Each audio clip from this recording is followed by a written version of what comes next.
Yes we are live now. Hello friends, this is Himanshi and welcome to let's learn. बहुत ही महत्वपूर्ण topic जिसको हम कहेंगे नेशनल एजुकेशन पॉलिसी यानी राष्ट्रीय शिक्षा नीति 2020। ऐसा कोई एग्जाम नहीं है टेट से लेके सी टेट से लेकर के और जब तक आपको नौकरी मिलेगी टीचिंग एग्जाम्स में तब तक आपको ये पढ़ना पड़ेगा। और ये करंट फेवरेट टॉपिक है, मतलब आजकल सबसे ज्यादा क्वेश्चंस पूछे जा रहे हैं, या मैं कहूँ कि बहुत ज्यादा क्वेश्चंस पूछे जा रहे हैं, स्पेशली इन सीटेट अगर आप देखते हैं या जो भी नए एग्जाम्स अभी हो रहे हैं। ऐसा कोई एग्जाम नहीं है जहाँ पे इसको स्किप कर दिया जा रहा हो, है ना। तो इसको समझना बहुत जरूरी है, मजे मस्ती से समझेंगे। और कुछ क्वेश्चंस भी साथ में मैंने जैसे जैसे टॉपिक्स हैं और मैं कोशिश की है कि आपको पिक्चर्स के थ्रू भी थोड़ी थोड़ी चीजें दिमाग में बैठे उस तरह से हम समझें और काम की चीजें समझें। नहीं तो आप पढ़ने बैठेंगे तो ये कई सौ पेज का डॉक्यूमेंट हो जाएगा, फिर आप पढ़ते ही रह जाएंगे, है ना। तो ये एग्जाम सेंटर्ड अप्रोच रख करके यहाँ पे, है ना, चाइल्ड सेंटर्ड को बीच में मर्ज करेंगे, है ना। समझेंगे क्या कहानी है, बीच बीच में क्वेश्चंस किस तरह से पूछे जा सकते हैं, पूछे जा रहे हैं और क्या नया तरीका है। दिमाग में मुझे पूरी पूरी उम्मीद है जब आपका ये सेशन खत्म होगा आप एक दो बार और देखेंगे इसको और दिमाग में चीजें सेट हो चुकी होंगी, है ना। समझते हैं। सभी को गुड इवनिंग, नमस्कार, राम राम, सत श्री अकाल, अस्सलाम वालेकुम, whatever you feel connected with. Start करते हैं। आपने रक्षाबंधन मना लिया 2 दिन तक, है ना। इसके अलावा जन्माष्टमी आप कल मना लेंगे, मतलब परसों। इसके अलावा अगर हम कहें 15 अगस्त का सेलिब्रेशन हो चुका है। सारी चीजें आपने कर ली हैं पिछले इतने दिन में और आज से जरूरी है कि हम काम पे वापस आए। ऐसे एक शायरी भी है, ऐसे मेरा मन कर रहा है, आज मैं फुल मूड में हूँ, बहुत अच्छा डिस्कशन करेंगे, है ना। ये सेशन बेसिकली आपको कई नंबर दिलाएगा, आप बाद में आकर के थैंक यू लिखेंगे इस वीडियो के नीचे। इतनी पूरी पूरी ऐसी कोशिश की जाएगी, है ना। तो सारे सेलिब्रेशंस अगर खत्म हो गए हो तो थोड़ा नौकरी की तरफ रुख कर लिया जाए या पढ़ाई की तरफ रुख कर लिया जाए, है ना। तो एक शेर है कि लो देख लो ये इश्क है, ये वस्ल है, ये हिज्र, अब लौट चले आओ बहुत काम पड़ा है ना। तो काम पे वापस आ जाते हैं। Let's get back to work और स्टडीज। ठीक है, आपने सारा सेलिब्रेशन कर लिया, breakup, patchup, whatever it is. ये जो इसके मीनिंग है भारी भारी शब्दों के वो लास्ट में समझेंगे कि वस्ल और हिज्र और पता नहीं क्या क्या क्या है। बट कुल मिला के जो मोटिव है ये सब शायरीबाजी का वो ये है कि आपका ध्यान यहाँ पे आ सके पढ़ाई पे, कि बहुत कर लिया अब इधर उधर के काम, थोड़ा सा इधर आ जाओ। नहीं तो घर वाले भी पूछेंगे 4 दिन बाद कि हाँ भाई कैसे रही, है ना। तो वो नहीं चलना चाहिए। चलो फटाफट से समझते हैं। बहुत काम की चीजें करने वाले हैं, मतलब मुझे लगता है बहुत ही प्यार से हम समझेंगे इन चीजों को और बहुत ही अच्छी पॉलिसी है। अगर आप देखेंगे ना, मतलब ऑन पेपर्स तो बहुत ही प्यारी है और मैं और आप मिलकर के, मुझे लगता है जो भावी शिक्षक हैं या शिक्षिकाएं हैं वो इसको अगर इम्प्लीमेंट करेंगे और जैसी चीजें लिखी गई हैं ऑन पेपर्स, बहुत बहुत ही बढ़िया पॉलिसी है एजुकेशन के लिए। चलिए समझते हैं फटाफट से। शुरुआत करेंगे। बहुत सारी चीजें हैं इसमें जो हमें डिस्कस करनी है, पेशेंस के साथ डिस्कशन करेंगे, कोई टेंशनबाजी है नहीं, है ना। चलिए कहानी शुरू करें। आगे आप लोग सभी जैसे जैसे जुड़ते जाएं ऐसे लाइक शेयर वेयर भी करते जाएं अगर आपको सेशन पसंद आए, ऐसी कोई मजबूरी नहीं है ना। कहानी शुरू करते हैं आज की। ये सेशन करियर वेल ऐप पे भी लाइव चल रहा है और आपके यहाँ भी, और सभी बैचेस में लाइव है ये। मैंने मतलब क्योंकि मुझे पता है कि ये ऐसा नहीं है कि इसको अलग अलग बैच में अलग अलग तरह से क्लास दी जाए या यूट्यूब पे अलग कराया जाए। ये एक ऐसा टॉपिक है जो आपको काम आएगा ही आएगा। तो इसको समझेंगे अच्छे से, क्वेश्चंस कैसे आएंगे वो समझेंगे। नेशनल एजुकेशन पॉलिसी, नई नीति कह सकते हैं आप इसको या राष्ट्रीय शिक्षा नीति कह सकते हैं। लॉकडाउन के टाइम पे हमने इसके बारे में थोड़ी सी बात की थी, बट आज हम एग्जाम सेंट्रिक बात करेंगे। अगर हम बात करते हैं तो इसके जो चेयरपर्सन हैं, एक कमेटी बनाई गई थी 2017 में, इसकी शुरुआत हुई थी। 2019 में इन्होंने रिपोर्ट सबमिट की। डॉक्टर के कस्तूरीरंगन कमेटी कहा जाता है, जो कि इसके चेयरपर्सन है के कस्तूरीरंगन जी, ठीक है। इनके बारे में हमने बहुत बातें कर ली, बट इतना नाम आपको काफी है कि आप याद रखें, ठीक है। क्या करें, आप नाम याद रखें। के कस्तूरीरंगन जो हैं इसके चेयरपर्सन रहे हैं। क्लियर है बात? हाँ, विनोद देख लेंगे शायरी, तुम इधर आ जाओ भाई, ठीक है। तो ये क्या है, चेयरपर्सन है। यहाँ आप फोटो भी देख रहे हैं, चेयरपर्सन है इस कमेटी, इस रिपोर्ट के जो न्यू एजुकेशन पॉलिसी की बात हो रही है, ठीक है। अध्यक्षता में इनकी ये बनाई गई है। इतनी बात क्लियर है? कोई दिक्कत परेशानी, दर्द, समस्या, कहीं कोई रोग यहां तक तो नहीं होगा? समझते हैं चीजें। इसमें एक बात कही जा रही है कि भाई जो 2 crore out of school children हैं, वो बच्चे जो एडमिशन नहीं ले पा रहे हैं या जो पढ़ाई नहीं कर पा रहे हैं, उन 2 करोड़ बच्चों को वापस लाया जाएगा मेन स्ट्रीम एजुकेशन में, चाहे वो डिस्टेंस एजुकेशन का इस्तेमाल करें और स्पेशली जो ये अर्ली चाइल्डहुड केयर एजुकेशन वाले जो छोटे बच्चे हैं, है ना, उनको हम लेकर के आए। तो 2 करोड़ बच्चों को स्कूल में या उनको उनकी शिक्षा दी जाएगी, चाहे वो डिस्टेंस एजुकेशन का प्रयोग करें हम, चाहे उनको लेकर के स्कूल में आए हम, whatever the way it is, but हमको 2 करोड़ बच्चों को लेकर के आना है स्कूल के अंदर मेन स्ट्रीम एजुकेशन में और उनको शिक्षा देनी है। और बहुत ही क्रिटिकल कहा गया है वो जो एज है आपकी जो आंगनवाड़ी जिसको हम कह रहे थे, या यूकेजी नर्सरी, ये सब जो क्लासेस होती हैं आपकी 6 साल से पहले तक की उम्र, क्योंकि वो बच्चे के विकास के लिए, उसके दिमाग के लिए, आप बॉर्नवीटा के ऐड में सुनते भी आए होंगे कि बच्चे का 90% जो मस्तिष्क का विकास है वो 5 साल की उम्र तक हो जाता है, तो वो उसके विकास के लिए बहुत जरूरी टाइम है। तो उस पर भी इस एजुकेशन पॉलिसी ने फोकस किया है, किस पे, अर्ली चाइल्डहुड कह लीजिए आप, अर्ली चाइल्डहुड भी कह सकते हैं हम उसको, 2 से 6 वर्ष कह लीजिए, या फिर जो 6 वर्ष तक का जो समय है उस पर, 3 से 6 वर्ष स्पेशली बहुत फोकस किया है। चलिए समझते हैं क्या कहानी है। एमएचआरडी को रीनेम करके, जो हम ministry of human resource and development की बात करते थे, मानव संसाधन विकास मंत्रालय, उसको एजुकेशन मिनिस्ट्री का नाम दे दिया गया, यानी शिक्षा मंत्रालय बन गया। एक ये छोटा सा पॉइंट है। जो मेन इसमें चेंज है, आज तक हम जो पढ़ते आ रहे हैं, अभी तक मैंने और आपने जो एजुकेशन ली है, वो है 10+2 का सिस्टम, यानी 10वीं क्लास, 1 से 10वीं और 11वीं 12वीं, ये हुआ 10+2, सेकेंडरी और सीनियर सेकेंडरी हम इसको कहते हैं।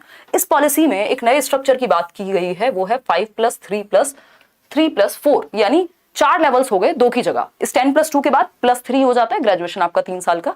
तो हम अभी स्कूल लेवल तक की ही बात कर रहे हैं इस सेशन में। तो 10+2 सिस्टम को रिप्लेस कर देंगे किसमें, 5+3+3+4। और इस न्यू एजुकेशन पॉलिसी में ये साफ साफ कहा गया है कि भैया नौकरी वोकरी ले लो, जिन्होंने 2 साल का बीएड या डीएलएड वगैरह किया हुआ है, 2030 तक सबको वाइप आउट कर देंगे। बीएड जो है वो 4 साल की टीचिंग ट्रेनिंग से कम में काम चलेगा नहीं, आप टीचर नहीं बन पाएंगे अगर आपने 4 साल की एजुकेशन नहीं ली होगी 2030 तक। तो उससे पहले अपनी नौकरी निपटा लो, मतलब निपटाओ मत, एटलीस्ट पहुंच जाओ जहां जहां पहुंचना है। तो 5+3+3+4 ये है नया फॉर्मेट, ये दिमाग में सेट हो जाएगा। अभी लग रहा होगा कि यार ये बार बार देख तो बहुत बार लिया, दिमाग में सेट नहीं हो रहा, उसको भी समझेंगे। मैंने बहुत शॉर्टकट्स भी निकाले हैं, मतलब निमोनिक्स जैसा कि हम यूज करते ही हैं। ठीक है जी। अगर हम बात करते हैं FPMS से, याद रख सकते हो आप इसको, जिसको foundational stage, preparatory stage, middle stage और सेकेंडरी स्टेज की अगर हम बात कर रहे हैं। ठीक, टीचर एजुकेशन पे विशेष ध्यान दिया गया है कि भैया जो लोग प्रॉपरली ट्रेंड नहीं है, प्रोफेशनल्स नहीं है, या ऐसे टीचर एजुकेशनल इंस्टीट्यूट्स भी, टीचर ट्रेनिंग इंस्टीट्यूट्स भी जो लायक नहीं है, उनको भी हम सबक सिखाएं अगर वो सही से नहीं काम करते हैं। इवन टीचर्स का प्रमोशन भी जो है वो उनकी मेरिट पे बेस्ड होगा कि वो कितना बेहतर कर पा रहे हैं काम, उन चीजों पे बेस्ड होगा। ऐसा नहीं है कि एक बार नौकरी मिल गई फिर आप ऐसे आराम से लेट गए सोफे पे या स्वेटर बुन लिया स्कूल में जाकर के, वो नहीं हो पाएगा। लैंग्वेज यानी भाषा की अगर हम बात करें, भाषा पे भी इन्होंने बहुत सारी बात की है, मल्टीलिंगुअलिज्म पे बात की है, बहुत सारी बातें पहले भी हो चुकी थी, है ना, जो एनसीएफ में हम देखते हैं या पुरानी पॉलिसीज में हम देखते हैं, कोठारी आयोग में हम देखते हैं 3 लैंग्वेज फॉर्मूला, वो सबको भी इंक्लूड किया हुआ है, बट और अच्छी बातें की हैं। इंक्लूसिविटी, समावेशन, SEDGs को इन्होंने एस्टेब्लिश करने की बात कही है। ये क्या कहानी है, इनको अभी समझेंगे। ये आपको फॉर्म्स याद रखनी है, ये याद हो जाएंगी क्योंकि इनसे क्वेश्चन सीधे सीधे देखने को मिलेंगे। ठीक है, तो ये सारी चर्चाएं अभी हम करेंगे एक एक करके और समझेंगे। तो हम कह सकते हैं कि MHRD को इन्होंने क्या कर दिया, एजुकेशन मिनिस्ट्री कर दिया, यानी शिक्षा मंत्रालय कर दिया। क्लियर है, इतनी बात, कोई दिक्कत नहीं है। अब एक क्वेश्चन आपके सामने इसके बाद आएगा कि नया फॉर्मेट क्या है, क्योंकि आप ऐसे तो याद रख लेंगे 5+3+3+4 के 4 स्टेजेस हैं, बट जब आपके सामने वो 4 ऑप्शंस आते हैं ना, तब आपके दिमाग में ऐसे करंट सा लगता है कि यार इनमें से सही कौन सा होगा, ये तो बहुत सारे ऑप्शंस हो गए, है ना। जैसे आपके सामने एक ये क्वेश्चन है, आप खुद से जवाब देने का प्रयास कीजिए। मैं थोड़ा सा आपको रिवाइज भी करा देती हूँ ताकि आप इसमें कंफ्यूजन ना क्रिएट हो। ये सीटेट का बैच है, अभी भी जो डिस्काउंट है वो जारी है, मतलब अभी मेरी उदय सर से बात हुई है, तो इसको 2-4 दिन यानी 20th तक कोशिश करेंगे। 1499 का ये बैच है, पेपर 1, पेपर 2 और पेपर 1+2। पेडागोजी स्पेशल, अगर आप पेडागोजी डिटेल में पढ़ रहे हैं, करियरविल ऐप डाउनलोड करके, KVS और आई थिंक DEET+ भी नहीं, सुपर टेट, ये 3-4 बैचेस आए हुए हैं, तो वो आप करियरविल ऐप डाउनलोड करके डिस्क्रिप्शन में लिंक होगा, चेक कर सकते हैं। जिनको प्रॉपर बाकी सभी टीचर्स के साथ भी पढ़ना है, मेरे साथ आप यहाँ जुड़ते ही हैं। ठीक है, तो अगर हम बात करें यहाँ किस चीज की, पुराना जो सिस्टम था, प्रीवियस सिस्टम, वो क्या था, प्रीवियस सिस्टम था 10+2 का, 10 साल यानी 10वीं, 1 से 10वीं कक्षा तक, और 2 साल 11वीं 12वीं, ये था प्रीवियस। न्यू की अगर हम बात कर रहे हैं, न्यू स्ट्रक्चर की अगर हम बात कर रहे हैं, दिस इज 5+3+3+4। ठीक है जी, कोई दिक्कत परेशानी। अब ये क्या है कहानी, अगर हम बात करते हैं FPMS, ये याद रखने का तरीका है, ये निमोनिक है, एक शॉर्ट फॉर्म है। फाउंडेशनल स्टेज होगी 5 साल की, यानी बच्चे का जो एजुकेशन है, जो उसकी आंगनवाड़ी है, 3 साल तक हम उसको वहां पे समझाएं, फिर फर्स्ट और सेकंड कराएं। ठीक, मतलब कि जो हम कक्षा 1 से बात कर रहे थे, यहां बात हो गई आपकी वो नर्सरी वर्सरी, पहले अर्ली चाइल्डहुड केयर एजुकेशन को भी इन्होंने शामिल कर लिया है, इसलिए शुरू के 5 साल बन गए। 1 से 10 तक की बात नहीं हो रही है अभी, पहली कक्षा से पहले के 3 साल भी पढ़ाना है, उस पर भी फोकस करना है, उसको भी मेन स्ट्रीम करना है। क्यों? क्योंकि अभी जो शुरुआत में मैंने बात कही, बॉर्नविटा के ऐड का एग्जाम्पल दिया कि भाई बच्चे का जो मस्तिष्क का विकास है या जो उसका बहुत हद तक विकास है वो लगभग 5 साल 6 साल तक की उम्र में हो जाता है, और आप 6 साल में पहली कक्षा में बच्चे को लेके जाएंगे तो उससे पहले का कौन ध्यान रखेगा। तो इसलिए इन्होंने कहा कि ये शुरुआत के जो 5 साल हैं ये भी जरूरी है, इसमें बच्चे का जो फाउंडेशनल पीरियड है उसको मजबूत करना है। ठीक, फिर आएगा 3 साल की एजुकेशन, फिर 3 साल और फिर 4 साल। ठीक है, कक्षा 8 से 12 तक, उस पर अभी हम आएंगे, लेकिन हमें इतना ध्यान रखना है कि 5 + 3 + 3 + 4, ठीक है, 534 याद रख लो सिंपल, अगर कुछ और नहीं दिमाग में आ रहा है अभी तो, अगर रट्टे ही लगाने हैं तो थोड़ा अच्छे से लगाइए। ठीक है, 534 क्या है? 534 कुछ नहीं है, 5 + 3, इसमें 3 और जोड़ लेना, एक 2 बार 3 आएगा। ठीक, 534 से याद रह जाएगा। 5 + 3 + 3 + 4, ये है आपका नया सिस्टम एजुकेशन का, जिसमें यहां पे हम सिर्फ 12 साल तक की बात कर रहे थे, 12 इयर्स तक की बात कर रहे थे। यहां पे हम 5 और 3 8 और 3 11 और 4 15 साल की बात कर रहे हैं। क्यों? क्योंकि हम बच्चे का आप शुरुआत से ध्यान रख रहे हैं, ताकि जो उसका फाउंडेशनल पीरियड है वो खराब ना हो। 15 साल तक अब हम यहां पे फोकस करेंगे बच्चे पे, कक्षा 1 से 12 तक नहीं, उससे पहले शुरू कर देंगे। तो ये बेसिक सी बात हो गई। 534 ये इसका शॉर्टकट हो सकता है, और इनकी सबकी नाम जो है याद रखने के लिए अभी हम आगे भी चर्चा करेंगे। FPMS, ठीक है, MS सबको याद रहता होगा, महेंद्र सिंह धोनी, या जो जिसका जैसे मन करे जोड़ के अपना याद रख लो। FPMS देखिएगा, क्वेश्चन आपके सामने है, एक हल्का सा क्वेश्चन, बीच बीच में हम एक एक टॉपिक करेंगे, और एक आध क्वेश्चन मैं अलग से भी एक सेशन लूंगी जिसमें बहुत सारे क्वेश्चंस आपके साथ डिस्कस करूंगी इस पॉलिसी पे, लेकिन कुछ कुछ क्वेश्चंस मैंने ऐड किए हैं। ठीक है जी, क्वेश्चन है what is the structure of school education. बात किसकी हो रही है? स्कूल एजुकेशन की। ठीक है, विद्यालय शिक्षा की अगर हम बात करें, नेशनल एजुकेशन पॉलिसी यानी राष्ट्रीय शिक्षा नीति 2020 क्या रिकमेंड करती है, कौन सा स्ट्रक्चर? तो हमें पता है कि 5 + 3, अभी हमने 534 की बात की थी, बिल्कुल सीधा सा आंसर हो गया 534, यानी 5 + 3 + 3 + 4। लेकिन 2 + 3 + 3 + 4, कुछ भी कंफ्यूजन नहीं रखनी, इनको देख के कंफ्यूज नहीं हो जाना है। ठीक है, तो just A option is the right answer. ठीक है, जो फर्स्ट है वो सही है, बाकी गलत है। क्लियर है इतनी बात? इसमें अपनी मर्जी से नहीं तोड़ देंगे कि 5 को और 2 + 3 5 बराबर ही तो होता है ना, ऐसे नहीं चलेगा यहाँ पे, अपनी मर्जी से नहीं चलेगा, जो स्ट्रक्चर है वो स्ट्रक्चर है। तो A option is the right answer, कि जो ये 5 साल 3 साल 3 साल और 4 साल, ये है क्या, अभी इसको डिटेल में समझने वाले हैं। तो ये कुछ कुछ बातें हमने की नई शिक्षा नीति की। इंप्लीमेंटेशन, मुझे लगता है 2030 तक चीजें बहुत हद तक बदल जाएंगी एजुकेशन में, या टीचर जो लोग बन रहे हैं उनके लिए भी 2030 तक बहुत सारी चीजें बदल जाएंगी, और 2025 तक इन्होंने कई चीजें इंप्लीमेंट करने की बात की है, जैसे नया NCF बनाने की बात की है, नया NCTE के लिए, जो टीचर एजुकेशन के लिए जो NCFTE होता है उसकी बात की है, अर्ली चाइल्डहुड केयर एजुकेशन के लिए एक नया NCF तैयार करने की बात की है। बहुत सारी चीजें जो उन्होंने डिस्कस की हैं, और टेक्नोलॉजी का भरपूर इस्तेमाल होगा। अब आप टेक्नोलॉजी से बच नहीं सकते कि हमें तो ऑनलाइन पढ़ना समझ ही नहीं आता, पेपर भी ऑनलाइन हो रहे हैं, सीख भी आप ऑनलाइन रहे हैं, डिस्कशन भी आप ऑनलाइन कर रहे हैं, जैसे कि आप कर भी रहे हैं कमेंट्स में, है ना। चलिए समझते हैं, तो हम टेक्नोलॉजी से भाग नहीं सकते। अभी जैसा कि हमारे प्राइम मिनिस्टर भी कह रहे थे कल परसों 15 अगस्त को कि इनोवेशन का युग है, तो वो इनोवेशन या टेक्नोलॉजी को हम यहाँ इग्नोर नहीं कर सकते। अगर एक शब्द में न्यू एजुकेशन पॉलिसी को समझना हो तो हम कहेंगे बच्चे का होलिस्टिक डेवलपमेंट। जो बात CCE भी कर रहा था, यानी CCE क्या, सतत एवं व्यापक मूल्यांकन, continuous and comprehensive evaluation. NCF भी कह रहा है कहीं ना कहीं, सारी पॉलिसीज आज तक कहती आ रही हैं, 1968 64 66 सब में, चाहे वो कोठारी आयोग, जितनी भी बार जो भी चेंज हुआ है, अच्छी अच्छी बातें हो रही थी।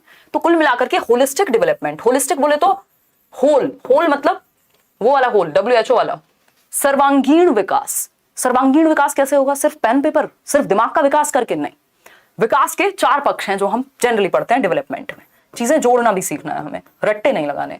फिजिकल यानी शारीरिक विकास बच्चे का, संज्ञानात्मक विकास यानी उसके दिमाग का, सोशल यानी हम समाज में रहते हैं तो हमें 4 बातें करनी है, एक दूसरे को कोऑपरेट करना, टीम वर्क, ये सब भी आना चाहिए। और इमोशनल डेवलपमेंट, कि बच्चा अपने इमोशंस के प्रति कितना अवेयर है, कितना बेहतर तरीके से उनको मैनेज करना जानता है, कितना बेहतर तरीके से उनको कंट्रोल करना जानता है, कितना बेहतर तरीके से उनको डायरेक्शन देना जानता है।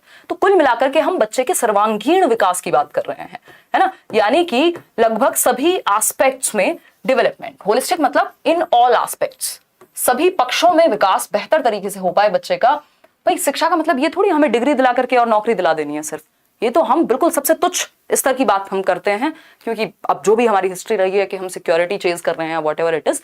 तो सभी पक्षों में विकास, चाहे वो बच्चे का शरीर हो यानी फिजिकल डेवलपमेंट, शारीरिक विकास हो, उसका संज्ञान यानी उसकी बुद्धि, उसकी डिसीजन मेकिंग हो, उसका सामाजिक विकास हो या उसका इमोशनल डेवलपमेंट हो, तो विकास के सभी पहलू जो हैं वो साथ में मिलकर के होलिस्टिक यानी सर्वांगीण विकास की बात हो। ऐसा एक शब्द में अगर आप नेशनल एजुकेशन पॉलिसी को समझना चाहते हैं तो हम कहेंगे कि बच्चे का विकास सभी पक्षों में।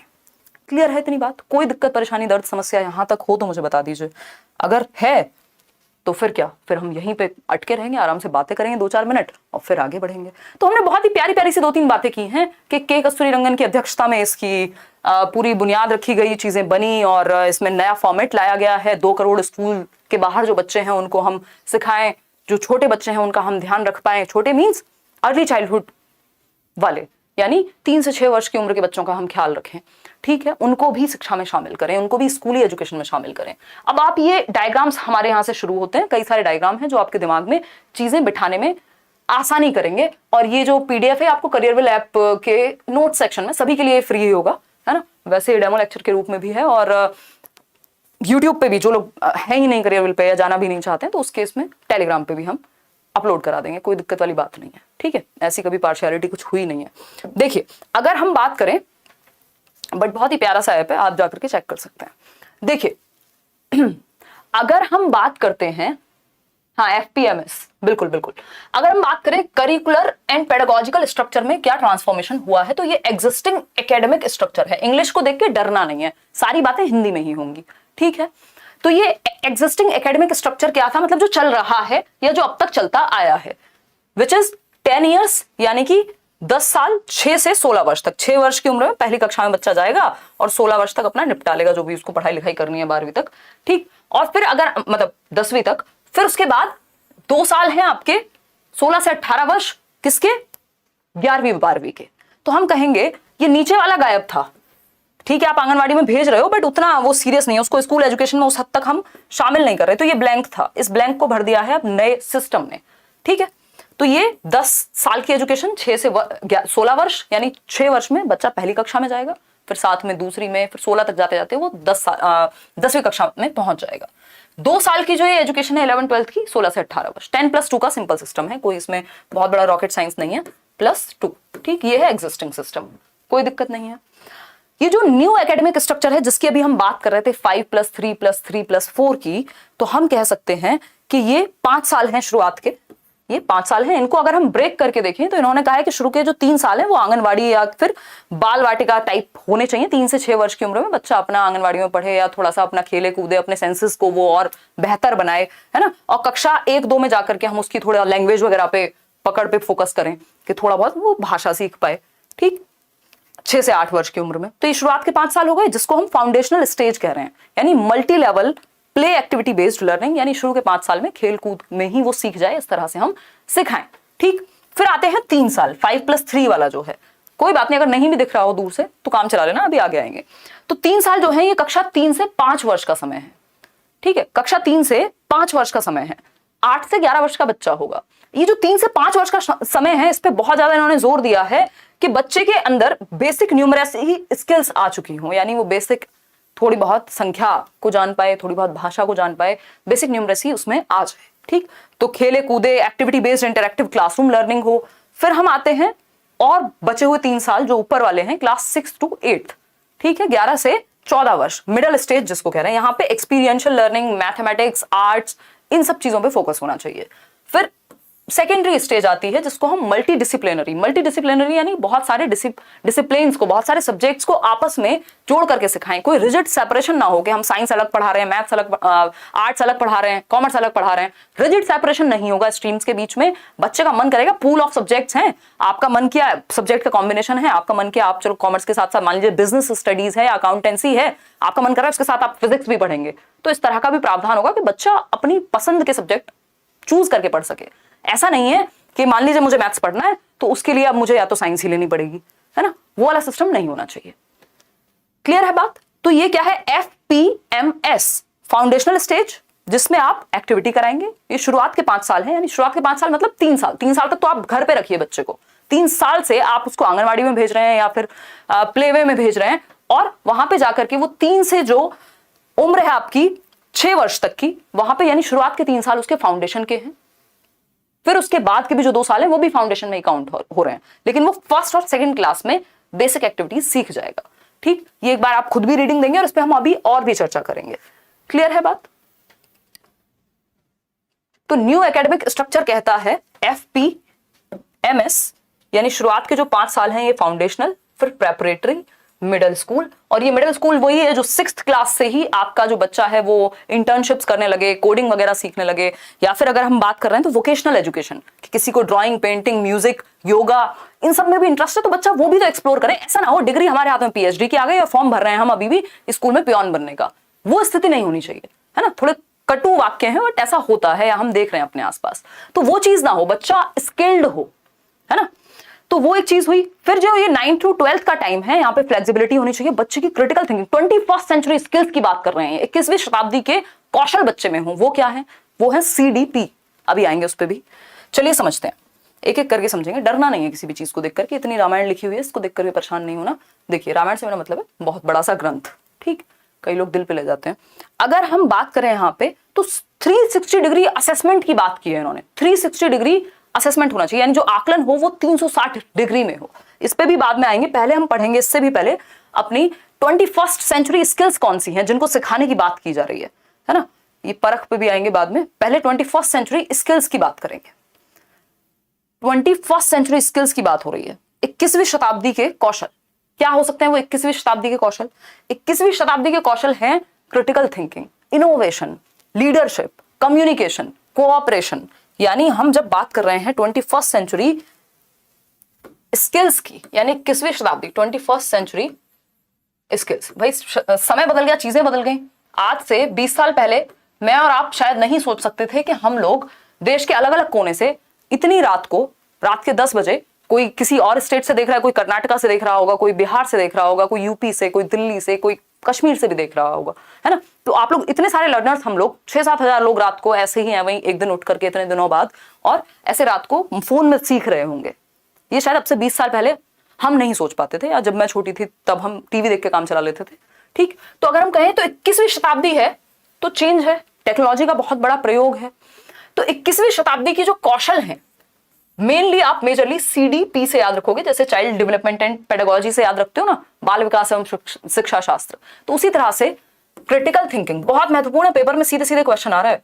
क्रिटिकल थिंकिंग, क्रिटिकल थिंकिंग यानी आलोचनात्मक चिंतन। बच्चे के सामने जो आए, ऐसा नहीं बस वो मान ले, उस पर वो सोच पाए, क्रिटिकली हर चीज पे सोच पाए, क्या सही है, क्या गलत है, गलत है तो क्यों गलत है, सही है तो क्यों सही है, और एनालाइज कर पाए, प्रॉपर चीजों का विश्लेषण कर पाए, हर एंगल से देख पाए चीज को, क्या फैक्ट है, क्या ओपिनियन है, ये समझ पाए, है ना। बिल्ली ने रास्ता काट दिया तो जस्ट मान ना ले कि हाँ यार बुरा ही होता होगा, ठीक है। अगर हम बात करें डेवलपमेंट की, यानी ये डेवलपमेंट तो आप चाइल्ड डेवलपमेंट के कॉन्टेक्स्ट में पढ़ रहे हैं, यहां क्रिटिकल थिंकिंग हुआ। डी फॉर डिसीजन मेकिंग, यार आप अपने जीवन के डिसीजन ले पाए, या बच्चे की डिसीजन मेकिंग अच्छी हो। कोई और तो जीवन भर आपके लिए डिसीजन नहीं लेगा, और जीवन में ये बहुत महत्वपूर्ण है कि आपकी डिसीजन मेकिंग यानी निर्णय निर्माण की जो क्षमता है, निर्णय लेने की जो क्षमता है, वो कैसी है ना। तो बच्चे में डिसीजन मेकिंग हो। भाई डिसीजंस तो पूरी लाइफ चेंज कर देते हैं ना। हम क्या करते हैं, हम चाहते हैं माँ बाप ले लें कि हमें आगे क्या करना है, डिसीजन शादी किससे करनी है, सारे डिसीजन माँ बाप ले लें, या माँ बाप खुद भी यही चाहते हैं। बट क्या पूरा जीवन ऐसे ही चलेगा? नहीं चल पाएगा। तो वो बेसिकली डिसीजन मेकिंग, और हम इसका एक रीजन ये भी है कि कोई भी ये नहीं चाहता कि जब वो गलत साबित हो तो ठीकरा जो है उस पर फोड़ दिया जाए, है ना। वो रिस्पॉन्सिबिलिटी हम नहीं लेना चाहते डिसीजंस की। माँ बाप एटलीस्ट भाई लड़का ढूंढ के लाएंगे हमारे लिए तो कह तो देंगे, कल को कैसा लड़का ढूंढ के लाए, खुद से गलत निकल गया तो क्या जिम्मेदारी लोगे। तो डिसीजन मेकिंग आपकी शुरुआत से स्ट्रांग होनी चाहिए, है ना। छोटे छोटे डिसीजन में हम कई बार अटके रहते हैं कि क्या पहने, ये पहने कि वो पहने। तो डिसीजन मेकिंग बच्चे की अच्छी हो। दूसरी चीज है problem solving, P for problem solving, समस्या समाधान, प्रॉब्लम सॉल्विंग। गलत डिसीजन ले लीजिए, कोई दिक्कत नहीं, मतलब ऐसा थोड़ी कि सारे डिसीजन सही हो जाएंगे। तो वो बच्चों को शुरुआत से प्रैक्टिस है उस चीज की, अलग अलग आयाम में। सिर्फ शादी का डिसीजन नहीं दिलवा रहे हैं हम स्कूल में। यहाँ पे कुल मिला के बात ये है कि छोटी छोटी चीजों से लेके तो फिर तो आप देश के भी बहुत हद तक काम आएंगे ना, जब आप बड़े बड़े डिसीजन भी ले पाएंगे, जब आपने छोटी उम्र से चीजें करने की कोशिश की, कुछ एक्सपेरिमेंट किया, कुछ गलत हुआ, कुछ सही हुआ, है ना। तो आप खुद की ही थिंकिंग को दिशा दे पाएंगे। कुल मिलाकर के मेटाकॉग्निशन, यानी हम कह सकते हैं कि मेटाकॉग्निशन पे फोकस किया जाए कि how to learn, learning to learn. ये एक बहुत इंपॉर्टेंट लाइन है, लर्निंग टू लर्न, कि सीखेंगे कैसे, ये सीख पाए हम। तो ये पेपर में आपको देखने को मिलेगा ये क्वेश्चन। लर्निंग टू लर्न पे फोकस करे ये पॉलिसी। लर्निंग टू लर्न यानी सीखते कैसे हम ये सीख पाए, सीखते कैसे हम ये सीख पाए, यानी मेटाकॉग्निशन, परासंज्ञान, थिंकिंग अबाउट थिंकिंग। मेटाकॉग्निशन पे भरपूर क्वेश्चंस आए इस बार सीटेट में, है ना। परासंज्ञान ये हम 2019 से डिस्कस करते आ रहे हैं, तब हमें लगता था यार ये पूछा तो जाता नहीं है कहीं, है ना। लर्निंग टू लर्न, कि सीखेंगे कैसे, थिंकिंग अबाउट थिंकिंग, तो वो चीजें हम अपने अंदर डेवलप कर पाए। इन सब चीजों पे पॉलिसी बात कर रही है। क्लियर है इतनी बात, कोई दिक्कत नहीं है। तो ये 21st सेंचुरी स्किल्स को अगर आपको 3 वर्ड में याद रखना हो या 3 लेटर्स में याद रखना हो, तो एक है सी, क्रिटिकल थिंकिंग, आलोचनात्मक चिंतन, बच्चा सोच पाए हर एक एस्पेक्ट में। डी, डिसीजन मेकिंग, यानी उसका निर्णय लेने की क्षमता बेहतर हो। नेक्स्ट है पी फॉर प्रॉब्लम सॉल्विंग, यानी समस्या समाधान अच्छा कर पाए। अब critical thinking, decision making, problem solving, फिर नया इनोवेशन एंड टेक्नोलॉजी क्या आ रही है, इसके अलावा अगर हम बात कर रहे हैं तो कैसे उसकी सोशल स्किल्स बेहतर हो, कैसे उसकी इमोशनल स्किल्स बेहतर हो, कैसे उसकी कम्युनिकेशन बेहतर हो, कैसे उसकी लीडरशिप बेहतर हो, ये सब 21वीं शताब्दी के कौशलों में ही आता है। मेजरली ये 3 चीजें हैं, याद रखेंगे आप, बिल्कुल दिमाग में चलेगी ये चीज। क्रिटिकल थिंकिंग, इसको कैसे डेवलप कर सकते हैं भाई, आप इम्प्रॉम्प्टू डिबेट कर सकते हैं, कोई टॉपिक लेकर के उस पर 2 बच्चे चर्चा कर रहे हैं, तो इससे क्या होगा, बच्चे का क्रिटिकल थिंकिंग, वो दूसरे के पर्सपेक्टिव को लेना सीखेगा, अपनी बात कहना सीखेगा। आप क्या करते हैं, आस्क योरसेल्फ मेड क्वेश्चंस, बच्चों को कहेंगे अच्छा क्वेश्चन पूछो, खुद से पूछो क्वेश्चन कि लाइफ क्या है, ये क्या है, फलाना क्या है, ढिमकाना क्या है, पेड़ से जो सेब है वो नीचे क्यों आया, कुछ भी हो सकता है। गोलमोल आस्किंग रिडल्स, यानी कि आप बच्चे से रिडल्स वगैरह पूछिए, पहेलियां जिनको हम कहते हैं, उससे भी दिमाग शार्प होगा। कुछ गैप दे दीजिए फिल करने के लिए, ऐसी एक्टिविटीज हैं जिनसे क्रिटिकल थिंकिंग अच्छी होगी। पूछो तो समझो, क्रॉस क्वेश्चनिंग हो सकता है कि किसी ने कहा कि भैया लड़कियां तो कमजोर होती हैं, तो दूसरे बच्चों का अच्छा कैसे बताओ जरा, फिर वो एक और क्रॉस एग्जांपल दे रहा है, क्रॉस क्वेश्चनिंग की जा रही है, तो इससे क्या होगा, क्रिटिकल थिंकिंग बेहतर होगी, बच्चे की सोचने की क्षमता। भाई एजुकेशन है क्या कि हम बच्चे का सोचने का तरीका बेहतर कर पाए, उसको सोचना सिखा पाए, है ना। ये नहीं कि क्या सोचें, हम ये सिखा पाए हाउ टू थिंक, ये नहीं व्हाट टू थिंक। हमें दिमाग में नहीं भरना यही गलत है और यही सही है और ये सोचना है, तुम्हें कैसे सोचते हैं ये सिखाना है, तो वही क्रिटिकल थिंकिंग है एक तरह से। इनोवेशन, कुछ नया इनोवेट कर पाए, वो प्रोजेक्ट बेस्ड आप लर्निंग दें। वर्चुअल रियलिटी की हम बात करें, आज हम मेटावर्स की बात कर रहे हैं, है ना। और अलग अलग बच्चों को फ्री छोड़ें, उसको एक ब्रेक दें जहां पे वो थोड़ा सा सीख पाए चीजें। तो इनोवेशन, कुछ नया करना, कुछ नया बनाना। आगे बढ़ेंगे, ये सब 21वीं शताब्दी के कौशल हैं। कोलैबोरेशन, ऐसा ना हो बस हम कॉम्पीट करने में लगे पड़े हैं एक दूसरे से, हमें टीम वर्क आए, हम 4 बच्चों के साथ मिलकर के ग्रुप बना करके सीख पाए, पेयर में सीख पाए, एक दूसरे की प्रॉब्लम हैंडल कर पाए। बहुत सारे इसके लिए गेम्स हो सकते हैं, जैसे कुछ प्रोजेक्ट हो सकता है जो आप ग्रुप में दे सकते हैं, डम शराट्स और दुनिया भर की चीजें इसमें हो सकती हैं, अभी हम उस पर नहीं जा रहे हैं। कम्युनिकेशन, यानी बच्चों को आप कम्युनिकेट करने के लिए बेहतर तरीके अपनाएंगे। अगर हम बात कर रहे हैं, यहाँ पे बात हो रही है कि साइन लर्निंग को भी हम प्रमोट करें, क्यों, क्योंकि स्पेशल एजुकेशन को भी तो हमें इंक्लूड करना है ना। तो साइलेंस टॉक डे, एक दिन आपके शांति से एकदम बात करेंगे, बहुत सारी चीजें, अलग अलग एक्टिविटीज हो सकती हैं कि बच्चे हैं, स्टूडेंट हैं क्लास में, पेयर्स में बात कर रहे हैं, 2 बच्चे, दो बच्चों को एक साथ बिठाया, एकदम अननोन टॉपिक पे बात करने को कह दिया, तो उनकी कम्युनिकेशन, उनका संप्रेषण बेहतर हो रहा है। ठीक है, अगर हम बात कर रहे हैं आईसीटी की, यानी आईसीटी लिटरेसी, यानी टेक्नोलॉजी को लेकर, एजुकेशन में टेक्नोलॉजी का कैसे प्रयोग किया जाए भरपूर, इस चीज को हम प्रमोट करें, चाहे वो इंटरनेट हो, चाहे वो कंप्यूटर हो, चाहे वो आपका ये स्मार्ट बोर्ड हो, सामने दिख रहा है आपको। ठीक, फ्लेक्सिबिलिटी एंड अडेप्टेबिलिटी, ऐसा नहीं है जरा सा सिलेबस चेंज हुआ और दिमाग घूम गया, है ना। टीचर्स का भी यही हो जाता है, आप नई चीजें सीख पाए, फ्लेक्सिबल हो, नए नए तरीके ढूंढे, अडेप्ट कर पाए नई नई सिचुएशन में, इस चीज के लिए भी आपको बच्चों को तैयार करना है। और जब बच्चों को तैयार करना है तो आपको खुद बहुत फ्लेक्सिबल होना पड़ेगा, ठीक है ना। तो ये बेसिक सी बातें हैं। आगे बढ़ेंगे, ये जस्ट एग्जाम्पल के लिए, रटने नहीं है ये जस्ट 21वीं शताब्दी के कौशलों के मैंने आपको एग्जाम्पल दिए हैं। अभी इस पे क्वेश्चंस भी हम सॉल्व करेंगे। देखिएगा, वापस से आते हैं जहां हम थे वहीं आते हैं वापस। हम थे कि असेसमेंट के लिए, आकलन के लिए क्या करें। तो एक तो आकलन के लिए एक बॉडी बनाई गई है, बॉडी ये वाली बॉडी नहीं, है ना, जो एक संस्था जैसी बॉडी, जिसको हम कहेंगे परख पे अभी आएंगे, जो परखेगा कि आपका जो सिस्टम है वो कितना बेहतर है और कितने अच्छे से आकलन किया जा रहा है, परख को बनाया जाएगा। ठीक, अगर हम बात करते हैं, हाँ हिंदी पे भी आ रहे हैं यार, उसको पिक्चर्स को देख के भी डर जाते हो, हैं, इतनी बेसिक इंग्लिश हिंदी तो हमें आनी चाहिए कि हम स्कूल में पढ़ा पाएंगे हिंदी इंग्लिश दोनों, प्राइमरी के लिए स्पेशली जो लोग जा रहे हैं, पेपर में भी आएंगी इतनी इंग्लिश। तो self assessment, basically 360 degree assessment होना चाहिए, 360 डिग्री, यानी चहुमुखी आकलन। आप बच्चे के संज्ञान को, उसके दिमाग को भी, उसके दिल को भी और उसके इमोशंस को भी, मतलब फिजिकल सारे एस्पेक्ट में आप बच्चे का आकलन कर पाएं कि वो अच्छा किस में है। ऐसा नहीं सिर्फ पेन पेपर में अच्छा है, किसी एक सब्जेक्ट में अच्छा है, हो सकता है उसके अंदर ड्राइंग की बहुत अच्छी स्किल हो सकता है वो स्पोर्ट्स में बहुत अच्छा निकल जाए, हो सकता है वो किसी एक ऐसे सब्जेक्ट में अच्छा हो तो उसको आप साइंस की तरफ लेकर के जाएं, साइंटिफिक टेम्परामेंट, मैथमेटिकल थिंकिंग, इन सब की भी बात की गई है।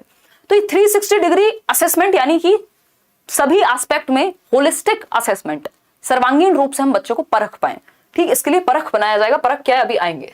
सेल्फ असेसमेंट यानी 360 डिग्री असेसमेंट, यानी एक प्रोग्रेस कार्ड होगा जो 360 डिग्री असेसमेंट कवर करेगा। प्रोग्रेस कार्ड यानी आपका जो रिजल्ट है, जो आपका रिपोर्ट कार्ड है, वो कैसा होगा, 360 डिग्री असेसमेंट उसके अंदर होगा, यानी बच्चे के सभी एस्पेक्ट, सभी पहलू उसके उसमें शामिल होंगे।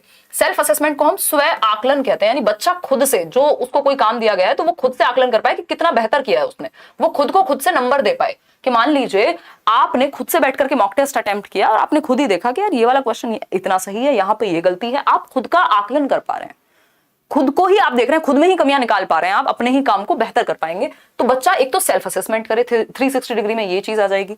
पीयर असेसमेंट, जिसको हम सहपाठी आकलन कहेंगे या सह आकलन करेंगे, यानी आपस में बच्चे एक दूसरे की नोटबुक चेक कर लें या फिर एक दूसरे का आकलन कर पाए, एक दूसरे के काम का, कि भाई मैं ये बना के लाया हूं या बहन मैं ये बना करके लाई हूं, मैंने ये किया, देखियो ठीक किया है, अच्छा तेरा ये वाला सब्जेक्ट अच्छा है तो ये वाला सब्जेक्ट मैंने कुछ लिखा है, ये क्वेश्चन सॉल्व किया है, एक बार देख ले। तो यानी बच्चे आपस में एक दूसरे का आकलन कर रहे हैं। पीयर्स मतलब जो सेम एज के लोग हैं, ठीक है। फिर आती है बात टीचर असेसमेंट की, टीचर भी करेंगे भाई, शिक्षक भी आकलन करें कि बच्चे कैसे सीख रहे हैं, है ना, शिक्षक के द्वारा भी आकलन होगा, बेसिक बात है बिल्कुल। तो चहुमुखी जो आकलन का कार्ड है, जो प्रोग्रेस कार्ड है, 360 डिग्री जो असेसमेंट कार्ड की हम बात कर रहे हैं, उसमें बच्चे का खुद का, वो खुद को कैसे देखता है, खुद को कितने नंबर देगा, उसके सहपाठी उसको कैसे देखते हैं और टीचर कैसे देखता है। तो कुल मिलाकर के सारे एस्पेक्ट्स में वो अपने आप को समझ पाए, असेसमेंट हो पाए, लर्निंग आउटकम क्या निकल करके आया है, यानी कितना सीखा है, कितना और सीखना बाकी है, ये समझ पाए। तो ये है 360 डिग्री असेसमेंट कार्ड, ठीक है, जिसमें बच्चे खुद का भी आकलन करेंगे, बाकी लोग भी। अभी परख पे भी चलेंगे, उससे पहले एक छोटा सा क्वेश्चन आपके सामने है। क्वेश्चन कहता है, in the context of assessment what kind of report card for students has been proposed in national education policy, यानी किस तरह का रिपोर्ट कार्ड, किस तरह का report card. Simple simple simple question है। रिपोर्ट कार्ड कैसा, 360 डिग्री, है ना, 360 डिग्री। ऐप पे क्लास चल रही है ये वाली और अब वहीं चलेगी, मतलब कोई दिक्कत नहीं है। यूट्यूब की क्लास कल से वो वाली कंटिन्यू हो जाएगी।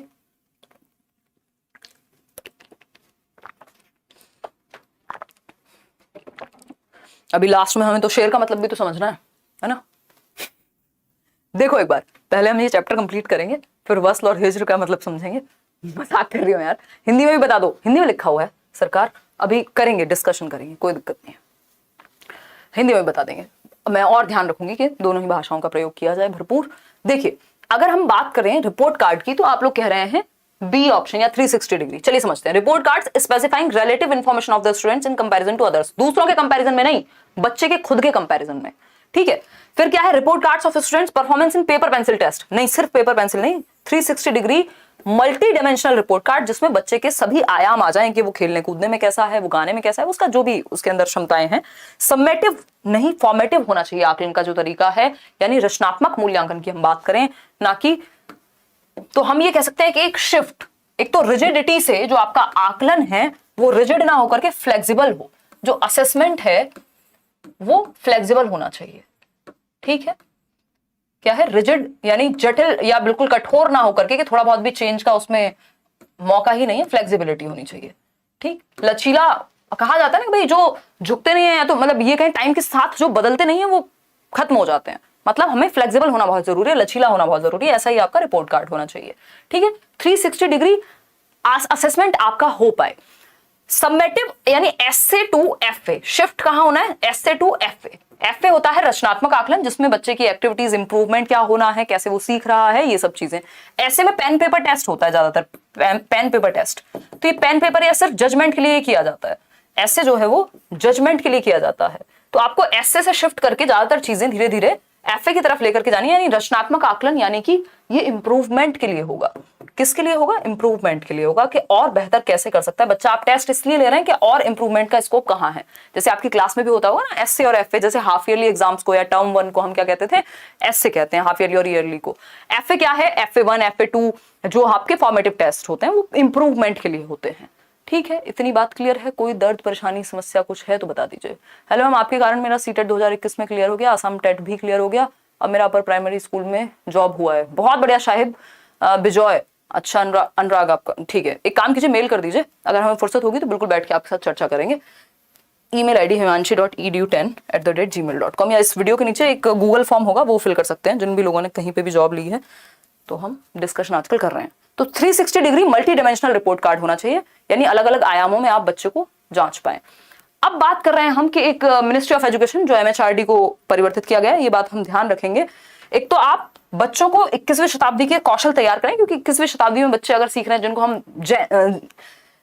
जेन जी कह रहे हैं, जिसको हम कि जनरेशन जी है, भाई नए जमाने के बच्चे हैं, ठीक, तो उनको हम 21वीं शताब्दी के कौशल भी सिखा पाए।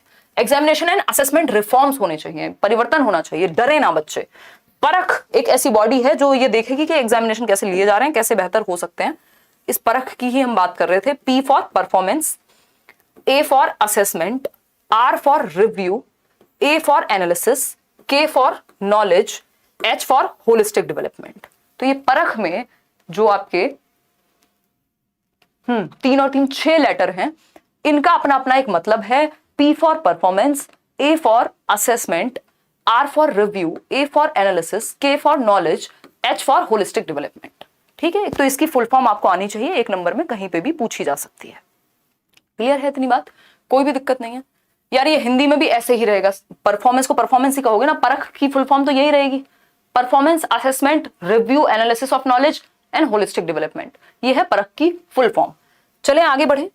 तो ये क्या है? ये एग्जामिनेशन रिफॉर्म है, एक बॉडी बनाई जाएगी जो इस बात का ध्यान रखेगी कि असेसमेंट परफॉर्मेंस का भी पता लगे बच्चे का, उसको रिव्यू किया जा सके, एनालिसिस नॉलेज का पता लग सके, विश्लेषण हो सके ज्ञान का, और सर्वांगीण विकास हो रहा है कि नहीं, ये सब बातें निकल करके आ सके, इसलिए आपकी परख को बनाया जाएगा।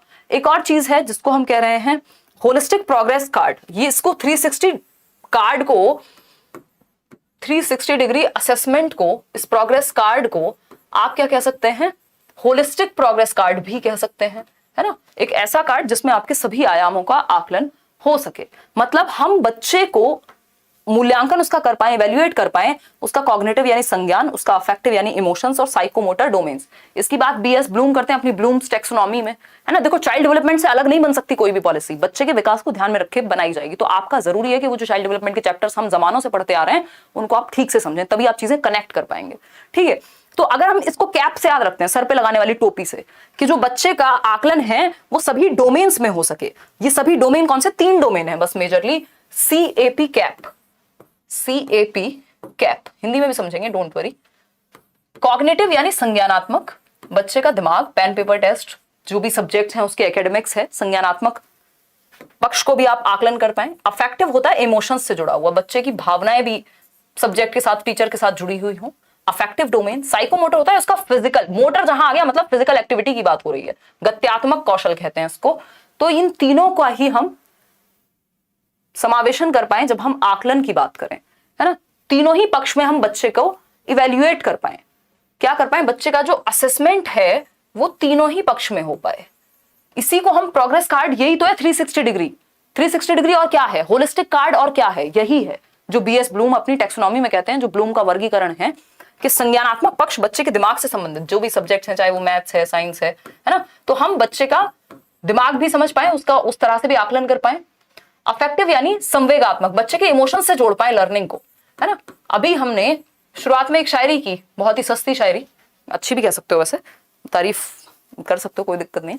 तो वो जो शायरी थी वो क्या था? आपके इमोशन से जुड़ी बात। क्या ठीक है यार, बहुत छुट्टी हो गई, 1 हफ्ते से छुट्टी पे हैं, रक्षाबंधन, स्वतंत्रता दिवस सब हो गया, जन्माष्टमी भी हो जाएगी, टाइम निकलता जाएगा, बट वापस आ जाते हैं काम पे। तो इमोशन से जुड़ी बात, वो क्या है? इमोशंस से जुड़ी हुई बात है। ये जो हम अभी कर रहे हैं डिस्कशन, ये दिमाग से जुड़ी हुई बात है। साइकोमोटर क्या होगा कि मैं आपको कुछ एक प्रयोग करके दिखा दूं, यहाँ पे फिजिकल एक्टिविटी करके दिखा दूं, या आप इन चीजों को स्कूल में डायरेक्टली अप्लाई करें, जब फिजिकली कोई एक एक्टिविटी में यूज कर लें, तो वो क्या हो गया? आपके गत्यात्मक पक्ष से, यानी अब आप फिजिकली भी उस चीज को यूज कर पा रहे हैं। तो इन तीनों ही पक्षों में हम बच्चे का आकलन कर पाए, इसी को तो हम 360 डिग्री कह रहे हैं ना। तीनों ही पक्षों में, सभी पक्षों में बच्चे का आकलन कर पाए, सभी पक्षों से जुड़ पाए हम। होलिस्टिक डेवलपमेंट या होलिस्टिक असेसमेंट की बात यही है। कैप से याद रखेंगे, सिंपल बात, नो बकवास। चले आते हैं, वापस से आते हैं। तो हम बच्चे का आकलन कर सके सभी पक्षों में, जब हम टेस्ट भी ले रहे हैं तो उसके सारे पक्ष वहां पे जुड़ पाए। देखिए अब एक क्वेश्चन है इसी से जुड़ा हुआ, जवाब देंगे आप फटाफट से क्वेश्चन पढ़ के।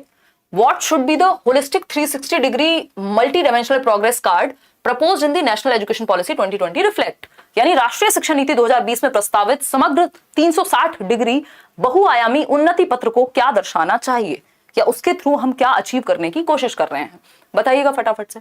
पहला ऑप्शन है comparison of the student performance with the marks across the state, यानी बच्चों की परफॉर्मेंस को हम आपस में जो बाकी स्टेट हैं उनकी तुलना कर सकें, दूसरे विद्यार्थियों से तुलना कर सकें। जी नहीं, बिल्कुल भी नहीं, पाप होगा ये। बच्चे को बच्चे की प्रोग्रेस, कि तुम 6 महीने पहले इतना अच्छा कर रहे थे, आज क्यों नहीं कर रहे हो, या पहले से तुमने अच्छा किया है। बच्चे को बच्चे की परफॉर्मेंस से आप कंपेयर करते हैं, बच्चे को खुद की परफॉर्मेंस से कंपेयर करते हैं, ये नहीं है कि बाकी लोगों के, है ना। अब मेरा जो जीवन रहा है, मैंने जो जीवन में सीखा है, मैं ये देखूंगी ना यार, मैं अब से 1 साल पहले मेरी क्या समझ थी, मैंने इस 1 साल में क्या इंप्रूव किया, है ना। जो मेरी 6 साल पुरानी लगभग वीडियो थी और उसमें और आज में क्या फर्क है। अब मैं ये देखूं कि कोई हार्वर्ड गया था और वहां से पढ़ के क्या आया है, और कोई और कहीं है जिसका कुछ और बैकग्राउंड है, उससे अपने आप को कंपेयर करूं, क्यों करूं भाई, है। या कोई बहुत ही रिमोट एरिया से और बहुत अच्छी एजुकेशन नहीं मिली तो मैं उससे कंपेयर करूं कि देखो मैं तो इससे कितनी अच्छी हूं, है ना, ये तो बहुत ठीक से नहीं बोल पाता।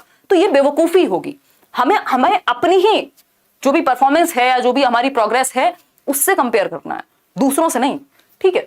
फिर आता है B, progress of the learners in the cognitive, affective and psychomotor domains. यही बात तो हम कह रहे थे ना, कैप में बच्चों की प्रोग्रेस का आकलन करना, विद्यार्थियों की संज्ञानात्मक, भावात्मक व मनोगत्यात्मक आयामों में प्रगति, कि वो होलिस्टिकली कितने बेहतर हुए हैं, दिमाग, दिल और फिजिकल एक्टिविटीज में। Correct identification, labelling. देखो लेबलिंग आप बच्चे पे ठप्पा नहीं लगाते कि तुम फेलियर हो, तुम बहुत ही अच्छे हो, ये लेबलिंग नहीं करते हम। ये नेगेटिव वर्ड है, आपको जहां भी दिखे किसी भी पेपर में चुपचाप से साइड हो जाइएगा, इससे बच जाइएगा। Problem areas in the students comprehension that the parents need to work upon. भैया जो भी प्रॉब्लम एरियाज हैं बच्चे के काम में, वो पेरेंट्स उन पे काम करें, तो ये गलत हो गया। अगर स्कूल और टीचर दोनों मिलकर काम कर रहे होते तो एक बार को समझ आता। तो बी ऑप्शन कि विद्यार्थियों का संज्ञानात्मक, संवेगात्मक और गत्यात्मक पक्ष में आकलन, ये है 360 डिग्री असेसमेंट का मतलब। एक और इस पे सीधा क्वेश्चन आया हुआ है, ये जितने भी पिक्चर्स आज आप देख रहे हैं सब पे डायरेक्ट क्वेश्चंस हैं, एक भी पिक्चर ऐसी नहीं है जो आपके काम की ना हो। ये पीडीएफ इसलिए मैं शेयर कर दूंगी, शांति से बैठ के घर पे पढ़िएगा, अपने दोस्तों को भेजिएगा, कोई दिक्कत नहीं है, ठीक है ना। कितने बजे तक क्लास चलेगा कुछ नहीं पता, अभी डिस्कशन चल रहा है, बहुत सारी चीजें हैं जो हमें डिस्कस करनी है। क्लियर है जी बात? हाँ चलिए, अगर हम बात करते हैं न्यू एजुकेशन पॉलिसी की, देखिएगा एक बार, अगर हम समझे यहां पे तो न्यू एजुकेशन पॉलिसी ने कहा है रिडक्शन इन करिकुलम, यानी पाठ्यचर्या जो है, इसमें सिलेबस भी शामिल होता है। करिकुलम एक बड़ा सा पार्ट है जिसमें सारी एक्टिविटीज आएंगी आपके स्कूल में कदम रखने से लेकर के और बाहर निकलने तक। पाठ्यचर्या यानी करिकुलम में सारी एक्टिविटीज शामिल होती हैं, जिसका एक हिस्सा होता है सिलेबस यानी पाठ्यक्रम। तो पाठ्यक्रम करिकुलम का ही हिस्सा है। तो जो भी हमारा सिलेबस है, जो भी हमारी एक्टिविटीज हैं, जो भी हमारी प्रेयर है, कुछ भी हो रहा है अगर स्कूल में, उस करिकुलम में थोड़ा सा रिडक्शन करें। ऐसा ना हो बच्चे के वजन से ज्यादा बच्चे के बस्ते का वजन है, यानी उसका बैग भारी है बच्चे से। इवन कहीं कहीं भी तो ये बात भी कही जा रही है कि बच्चे के वजन से 10% से ज्यादा वेट नहीं होना चाहिए बैग का, ठीक। तो हम कह सकते हैं reduction in curriculum content to enhance essential learning and critical thinking. भैया आप जो है कोर कॉन्सेप्ट्स तक ही कम कर दो, करिकुलम को इतना बड़ा मत करो, बट काम की चीजें रखो उसमें, है ना। एसेंशियल लर्निंग जो महत्वपूर्ण है, जिससे बच्चे की क्रिटिकल थिंकिंग, आलोचनात्मक चिंतन बेहतर हो, उसकी प्रॉब्लम सॉल्विंग, उसकी डिसीजन मेकिंग, उसकी टेक्नोलॉजी की नॉलेज, उसकी कोऑपरेशन, लीडरशिप, ये स्किल्स बेहतर हो, ठीक है। साइंस की, टेक की नॉलेज, ये सब चीजें बेहतर हो। तो करिकुलम को रिड्यूस करना है ना, कोर कॉन्सेप्ट्स तक। कोर कॉन्सेप्ट्स मतलब जो काम की चीजें हैं, जो जरूरी हैं सबसे ज्यादा, उन चीजों को सिखाइए। ऐसा नहीं है इतना भर दिया है करिकुलम, हाथ ही नहीं आ रहा, समझ ही नहीं आ रहा, सिलेबस खत्म कराने में टीचर लगे हुए हैं और बच्चे भी बस नोटबुक भरने में लगे हुए हैं, जो मेन चीजें थी उन पर ध्यान ही नहीं है ना। तो ये नहीं होना चाहिए। चलिए आगे बढ़ते हैं। ये सब हम बात कर चुके हैं, ये 21st सेंचुरी स्किल्स हैं, communication, collaboration, innovation, flexibility, ITC जिसकी हम बात करते, ICT sorry, information communication technology, के कैसे टेक्नोलॉजी का यूज करके हम बेहतर तरीके से सीख पाए, ठीक। एक छोटा सा क्वेश्चन आपके सामने है, the shift proposed in national education policy, राष्ट्रीय शिक्षा नीति 2020 में प्रस्तावित बदलाव, यानी जो शिफ्ट है, ये सब मैं आपको बता चुकी हूं। अगर मेरी एक एक बात पे आपने ध्यान दिया होगा, बहुत ज्यादा बातें हमने की नहीं है, जो भी की है वो काम की है ना। तो अगर हम कहें जो शिफ्ट है, शिफ्ट मतलब यहां से यहां जाना, चेंज एक तरह का। तो किस तरह का चेंज है, अभी मैंने थोड़ी देर पहले बात की थी, रिजिडिटी से फ्लेक्सिबिलिटी की तरफ, स्टैंडर्डाइजेशन से फ्लेक्सिबिलिटी की तरफ, मानकीकरण से लचीलापन। यानी ये नहीं है कि आपने 20 लाख बच्चों को एक साथ एग्जाम में बिठाया तो सब 20 के 20 लाखों की जो क्षमता है वो यही होगी कि वो नंबर अच्छे ला पाएंगे सभी, नहीं, तो उनको बाकी एस्पेक्ट में भी हम देख पाए। तो सिंपल आंसर है इसका ए ऑप्शन, मानकीकरण से लचीलेपन तक। फॉर्मेटिव से समेटिव नहीं, समेटिव से फॉर्मेटिव, अभी हम यही बात कर रहे थे। कॉन्सेप्चुअल अंडरस्टैंडिंग बेहतर होनी चाहिए, ना कि एग्जाम के लिए सीखना, ये उल्टा बोल दिया इन्होंने। मल्टी डिसिप्लिनरी टू रिजिडिटी नहीं, रिजिडिटी टू मल्टी डिसिप्लिनरी, यानी मल्टीपल चीजें वो सीख पाए, कठोरता की तरफ ना जाए, कठोरता से मल्टीपल चीजों की तरफ जाए। तो शिफ्ट है स्टैंडर्डाइजेशन से या रिजिडिटी से फ्लेक्सिबिलिटी की तरफ। ये हम बात कर रहे थे शुरुआत में, ये बार बार अब आपको जब तक भी नई एजुकेशन पॉलिसी नहीं आ जाएगी यही सिस्टम दिमाग में रखना है, आप इससे नहीं बच सकते। ठीक, क्या है 534 से याद रख लेंगे, 5 3 4 यानी 3 का स्क्वायर है उसमें। ठीक, 5 साल शुरुआत के, जिसमें 3 से 8 वर्ष की हम बात कर रहे हैं। इसमें भी जो 3 से 6 वर्ष हैं, शुरू के जो 3 साल हैं, उसमें बच्चा आंगनवाड़ी में या प्ले वे में रहेगा। और उसके बाद जो 6 से 8 वर्ष का समय है, इसको भी आप 2 पार्ट में विभाजित कर सकते हो कि 3 से 6 वर्ष और 6 से 8। ठीक है, तो अगर हम बात करें तो ये 3 से 8 वर्ष का जो पीरियड है, इसको फाउंडेशनल यानी मूलभूत चरण कह रहे हैं, जहां बच्चा खेलेगा कूदेगा, अपना विकास करेगा, मन का, दिमाग का, शरीर का, इमोशंस का, है ना, और थोड़ी बहुत बेसिक न्यूमरेसी स्किल्स उसके अंदर आ जाएंगी, यानी बेसिक नंबर को, भाषा को वो समझ पाए। ठीक, बेसिक लिटरेसी स्किल्स। अब 8 से 11 की जब हम बात करें तो ये प्रेपरेटरी स्टेज है, प्रारंभिक चरण है, जहां पे बच्चा आपका 3rd क्लास में होगा, क्योंकि ये 6 से 8 वर्ष में तो 1st 2nd कर चुका होगा, और 3 साल शुरुआत के वो प्ले वे मान लीजिए आप। तो 8 से 11 वर्ष जो 3 साल का समय है, तो हम कहेंगे ये कक्षा 3 से 5 का समय होगा। ठीक है, फिर उसके बाद 11 से 14 यानी 6 से 8 वर्ष, 8वीं क्लास हो गई फिर आपकी। फिर ये 14 से 18 जो है सेकेंडरी, जिसको हम कह रहे हैं 9 10th 11 12th। ठीक है, इसको ऐसे भी लिख सकते हो, इसमें प्लेवे आ गया एक, तो प्लेवे, और क्लास 1 and 2 आ गई, क्लास 1 and 2। ठीक है, क्लास 1 and 2 6 से 8 वर्ष में, वही टाइम वही है। अभी भी 6 साल का बच्चा पहली क्लास में आता था, इसमें भी वही आएगा, बस 3 साल को ऐड कर दिया गया है, जो शुरुआत के अर्ली चाइल्डहुड केयर एजुकेशन वाले हैं उनको। ठीक, प्रेपरेटरी स्टेज में आपका बच्चा आएगा 3rd to 5th की स्टेज है। ठीक है, अब यहां 6th to 8th जाएगा वो, 11 से 14 वर्ष, पहले भी यही होता था। सेकेंडरी में आपका 9th to 12th तक। ठीक है, जिसको हम माध्यमिक चरण कह रहे हैं। कैसे याद रखेंगे, वही FPMS। क्लियर है, आगे बढ़ जाएं, कोई दिक्कत नहीं हो रही इतनी बात समझने को। ये मल्टीपल टाइम्स आपको रिपीट करनी है अपने दिमाग में भी, और ये एज तो आपको पता होना चाहिए। जैसे बच्चा दिख जाए ना रोड पे, या मैं कहीं भी जाती हूँ, जैसे बच्चा दिखता है, मतलब पहले तो मैं कोशिश करती हूँ उसकी एज गैस कर लूं देखते ही। मेरी इतनी एज नहीं हुई है कि मैं बच्चों की एज गैस करने लग जाऊं, तो लेकिन वो एज गैस कर ली जाए, फिर किस क्लास में है उससे आपको उसकी एज का पता लग जाए, या एज का पता है तो आपको ये पता हो कि बच्चा किस क्लास में होगा। तो अब आप टीचिंग में आ चुके हैं, है ना, चाहे आपने डाइट की हो, बीएड की हो, कुछ भी किया हो या कर रहे हो, आपको ये पता होना चाहिए कितने साल का बच्चा किस क्लास में होगा। फाउंडेशनल स्टेज में डालेंगे, प्रेपरेटरी में डालेंगे, मिडिल में डालेंगे, कहां डालेंगे। ठीक है, चलिए खैर, अब हम बात कर लेते हैं कि एनसीईआरटी आपको पता है, national council for educational research and training, यानी कैसे आपकी एजुकेशन में रिसर्च हो, ट्रेनिंग हो, कैसे बच्चे सीखेंगे, ये सब चीजों का ध्यान एनसीईआरटी रखती है। और आपका क्या फ्रेमवर्क होगा, क्या करिकुलम होगा, इन सब चीजों पे काम करती है। बुक्स भी आप देखते हैं एनसीईआरटी बनाती है। ठीक, और will develop a national curricular and pedagogical framework for early childhood care and education. ECCE होता था ना पहले, एनटीटी बोलते थे जिसको, नर्सरी टीचर ट्रेनिंग, जिसको आजकल हम ECCE की फॉर्म में याद रखते हैं, early childhood care and education के। वो जो पूर्व बाल्यावस्था का बच्चा 3 से 6 वर्ष का जो टाइम है, उसमें बच्चे का हम ध्यान रख पाए, केयर एंड एजुकेशन, क्योंकि वो बहुत छोटा है, जो प्ले वे में जिसमें बच्चे जाते हैं। NCPFECCE डेवलप होगा, यानी एक NCF डेवलप होगा, एक national curricular and pedagogical framework के बच्चों को कैसे पढ़ाएं भी नहीं, कैसे उसका विकास करें इस उम्र में, 3 से 6 वर्ष में। ये एनसीईआरटी डेवलप करेगी। कितनी एज तक के बच्चों के लिए? 8 साल तक के बच्चों के लिए, क्योंकि 3 से 8 वर्ष का जो समय है वो ECCE का समय है, वो जो फाउंडेशनल पीरियड है उसकी बात हो रही। तो इसके लिए एक अलग से एनसीईआरटी क्या बनाए, एनसीएफ बनाए 2025 तक। ठीक है, कई सारी चीजें हैं, जैसे एनसीएफटी टीचर एजुकेशन भी बनाना है, एनसीटीई को एनसीईआरटी के साथ डिस्कस करके कंसिडरेशन में दोनों मिलकर के बनाएंगे। एनसीएफटी क्या है? National curriculum framework for teacher education, के टीचर एजुकेशन को और कैसे बेहतर करना है वो भी एनसीएफ आपका बनाया जाएगा।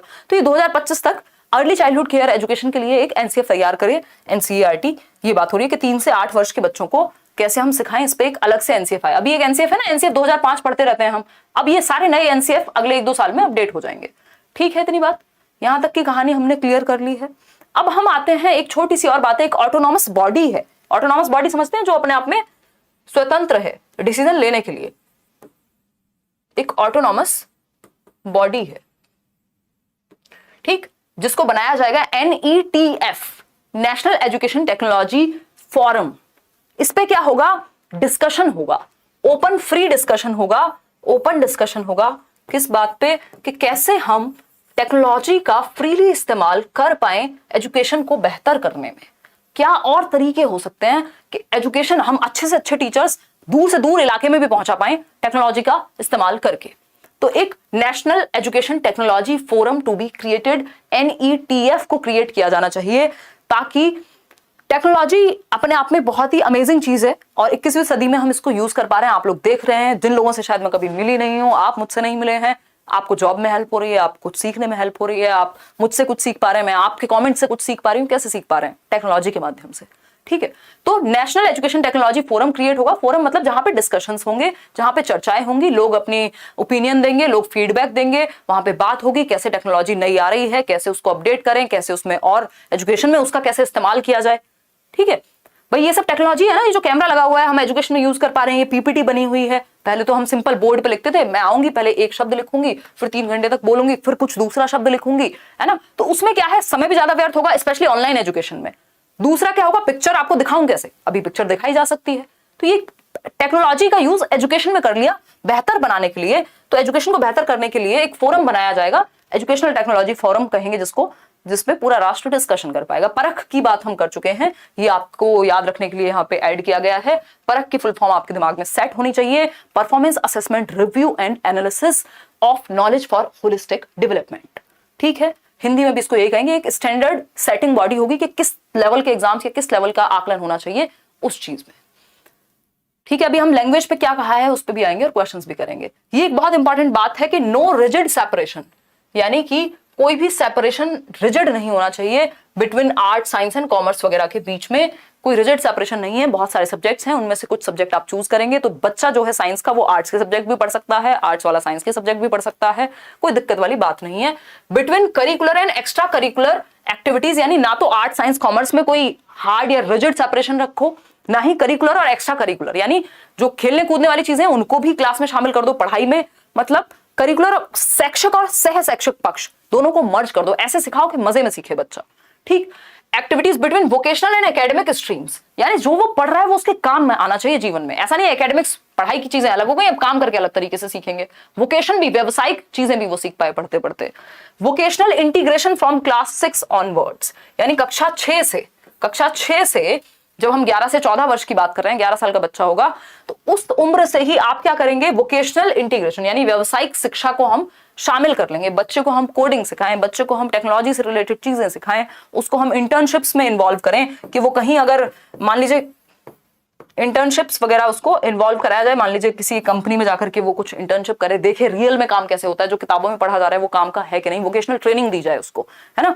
और इंटर्नशिप्स चाहे वो आपके योगा में हो तो किसी योग टीचर के साथ या कहीं संस्थान में जाके वो 3 महीने सीख रहा है कुछ, है ना। म्यूजिक में कोई और ट्रेनिंग ले रहा है, स्पोर्ट्स का कुछ और इस तरह का है, मान लीजिए उसका एडिटिंग स्किल्स उसकी अच्छी है तो वो वहां सीखने की कोशिश कर रहा है, तो वो उस तरह की कंपनी में जाकर के इंटर्नशिप करे, तो वहां जाकर के सीखे, रियल वर्ल्ड नॉलेज ले। ठीक है जी, आगे बढ़े, समझें कुछ चीजों को। देखिएगा, teachers to be prepared for assessment reforms by 2023। अब टीचर्स यानी कि आप लोग, अगर हम बात करें तो टीचर्स को प्रिपेयर करना है हमें, या स्पेशली जो सिस्टम में है उन लोगों को भी, कि आकलन में जो रिफॉर्म है 2023 तक, टीचर्स भी इस चीज के लिए तैयार हों। अभी टीचर को भी तो ट्रेनिंग मिले तब तो वो नया कुछ कर पाएंगे, अभी तो जैसे चलते आ रही हैं चीजें वैसे ही चल रही हैं। ठीक, तो 2023 तक टीचर्स को भी प्रिपेयर करना है हमें बदलाव के लिए, कि आकलन में बदलाव होगा और वो कैसे होगा, इन सब चीजों के लिए ट्रेन किया जाएगा टीचर्स को भी। Every child will come out of school adapt in at least one skill. Adapt मतलब पारंगत हो बच्चा, एटलीस्ट एक स्कूल से निकलते समय एक स्किल में तो अच्छा हो, जिसके सहारे वो एटलीस्ट बेरोजगार ना बैठे, कुछ ना कुछ कर लेगा वो, है ना। तो जब बच्चा स्कूल से निकले तो इस चीज को इंश्योर किया जाए कि उसकी एक स्किल तो एटलीस्ट अच्छी हो, चाहे वो गिटार अच्छा बजाता हो, चाहे वो कुछ बात डिबेट में अच्छा हो, किसी और चीज में अच्छा हो, कोई एक स्किल में वो पारंगत होना चाहिए, अडेप्ट होना चाहिए। ए वाला अडेप्ट नहीं है, ये ई वाला ही है, ठीक है। Common standards of learning in public and private schools, ये चीज पता नहीं किस हद तक ये ऑन पेपर्स ये बातें, कुछ चीजें तो ऐसी लगती हैं पढ़ के कि पता नहीं सच में कभी ये साकार हो पाएंगी, बट हाँ टेक्नोलॉजी का यूज होकर के मुझे लगता है कि चीजें होंगी बेहतर, ठीक है ना। थोड़ी चीजें और रह गई हैं, अभी डिस्कशन है आपका बाकी। पब्लिक एंड प्राइवेट स्कूल्स में सेम स्टैंडर्ड्स फॉलो हो, यानी जो पढ़ाई है, जो करिकुलम है, जो एक्टिविटीज है, उसी लेवल की हो जिस लेवल की प्राइवेट स्कूल्स में होती है, ठीक है। देखते हैं खैर ये किस हद तक बेहतर हो पाता है। दिल्ली के स्कूल्स में थोड़ी बेहतर हुई हैं चीजें। अगर हम बात करते हैं universalization of early childhood care of education, यानी कि early childhood care and education, of नहीं हो गए, ठीक। ECCE का यूनिवर्सलाइजेशन हो सके, यानी वो 2 करोड़ बच्चे एक तो वापस आ सकें, दूसरा हर बच्चे को हम सिखा सकें। वो जो 8 साल तक की, 6 साल तक की जो उम्र है, जो 6 साल तक की उम्र के बच्चे हैं, उनको सभी को स्कूल में या उनको सिखाया जा सके। National mission on foundational literacy and numeracy, ये याद रखिएगा, FLN से याद रख लीजिएगा कि एक मिशन चलाया जाएगा, नेशनल मिशन जिसको आप कह लीजिए, जिसको हम कहेंगे FLN, है ना। NFLN भी कह सकते हो आप, जैसे नेशनल लिटरेसी मिशन होता था ना, उसी तरह से फाउंडेशनल लिटरेसी एंड न्यूमरेसी। तो वो जो फाउंडेशनल स्टेज है उसी में 8 साल तक की उम्र तक ही बच्चा जो ग्रेड 3 कक्षा 3 तक आते आते उसकी बेसिक न्यूमरेसी एकदम अच्छी हो, वो बेसिक थोड़ी बहुत भाषा ठीक से जानता हो, बेसिक नंबर संख्या के साथ थोड़ा बहुत खेल पाए। ऐसा ना हो कि बच्चा आ गया 5वीं में लिखना ही नहीं आता अभी तक, तो वो बेसिक लिटरेसी और न्यूमरेसी उसकी क्लियर हो पाए। फिर है curriculum to integrate 21st century skills, इस पे हम चर्चा कर चुके हैं कि 21वीं शताब्दी के जो कौशल हैं वो करिकुलम में इंक्लूड होने चाहिए। मैथमेटिकल थिंकिंग बच्चे में डेवलप हो, साइंटिफिक टेम्परामेंट बच्चे में डेवलप हो कि वो वैज्ञानिक दृष्टि से सोच पाए, ये सब चीजें उसमें हो, प्रायोगिक जो चीजें हैं उनका वो इस्तेमाल कर पाए, एक्सपीरियंशियल जो नॉलेज है वो हम उसको दे पाए, अनुभव रियल वर्ल्ड का, ठीक है। The aim of the new education policy क्या है? यूनिवर्सलाइजेशन हो education from preschool, preschool वही आपका 3 से 6 वर्ष, प्लेवे वाली एज, सेकेंडरी लेवल तक 100% ग्रॉस एनरोलमेंट रेशो हो जाए, यानी 2030 तक हम हर बच्चे को स्कूल में लेकर के आ पाए। देखते हैं कितनी कोशिश इस पे की जाएगी। जीडीपी जो है आपका, उसकी इन्वेस्टमेंट जीडीपी का 4.3% से बढ़कर के 6% तक का जो खर्चा है वो एजुकेशन पे होना चाहिए, इन्वेस्टमेंट होनी चाहिए इन सब चीजों को लेकर के, तो बजट बढ़ाया जाएगा, ऑफ कोर्स तभी चीजें हो पाएंगी। सोशली एंड ये बहुत जरूरी है, इसको ध्यान से पढ़िएगा। ये सब चीजें मैंने बीच में आपको रिपीट कराई हैं जो अब तक डिस्कस किया था, ये नई चीज है, इसको ध्यान से समझिएगा। SEDGs है ना, SEDG क्या है भाई? SEDG है socially and economically disadvantaged groups, यानी सामाजिक एवं सामवेगिक रूप से वंचित समूह के जो बच्चे हैं उनको हम कैसे शामिल कर पाए। कुल मिलाकर के इंक्लूसिव एजुकेशन, समावेशी शिक्षा, कैसे हम हर तरह के बच्चे का समावेशन कर पाए, है ना, कैसे हम उसको इंक्लूसिव फील करा पाए। इंक्लूसिव का मतलब क्या है? यानी सारे बच्चे एक नॉर्मल रेगुलर क्लासरूम में बैठ करके सीख पाए, चाहे वो कोई भी लड़का हो या लड़की हो, यानी जेंडर कोई भी हो, ट्रांसजेंडर हो, कोई भी जेंडर हो, वो इंडिविजुअल है, इतना काफी है। दूसरा क्या होगा?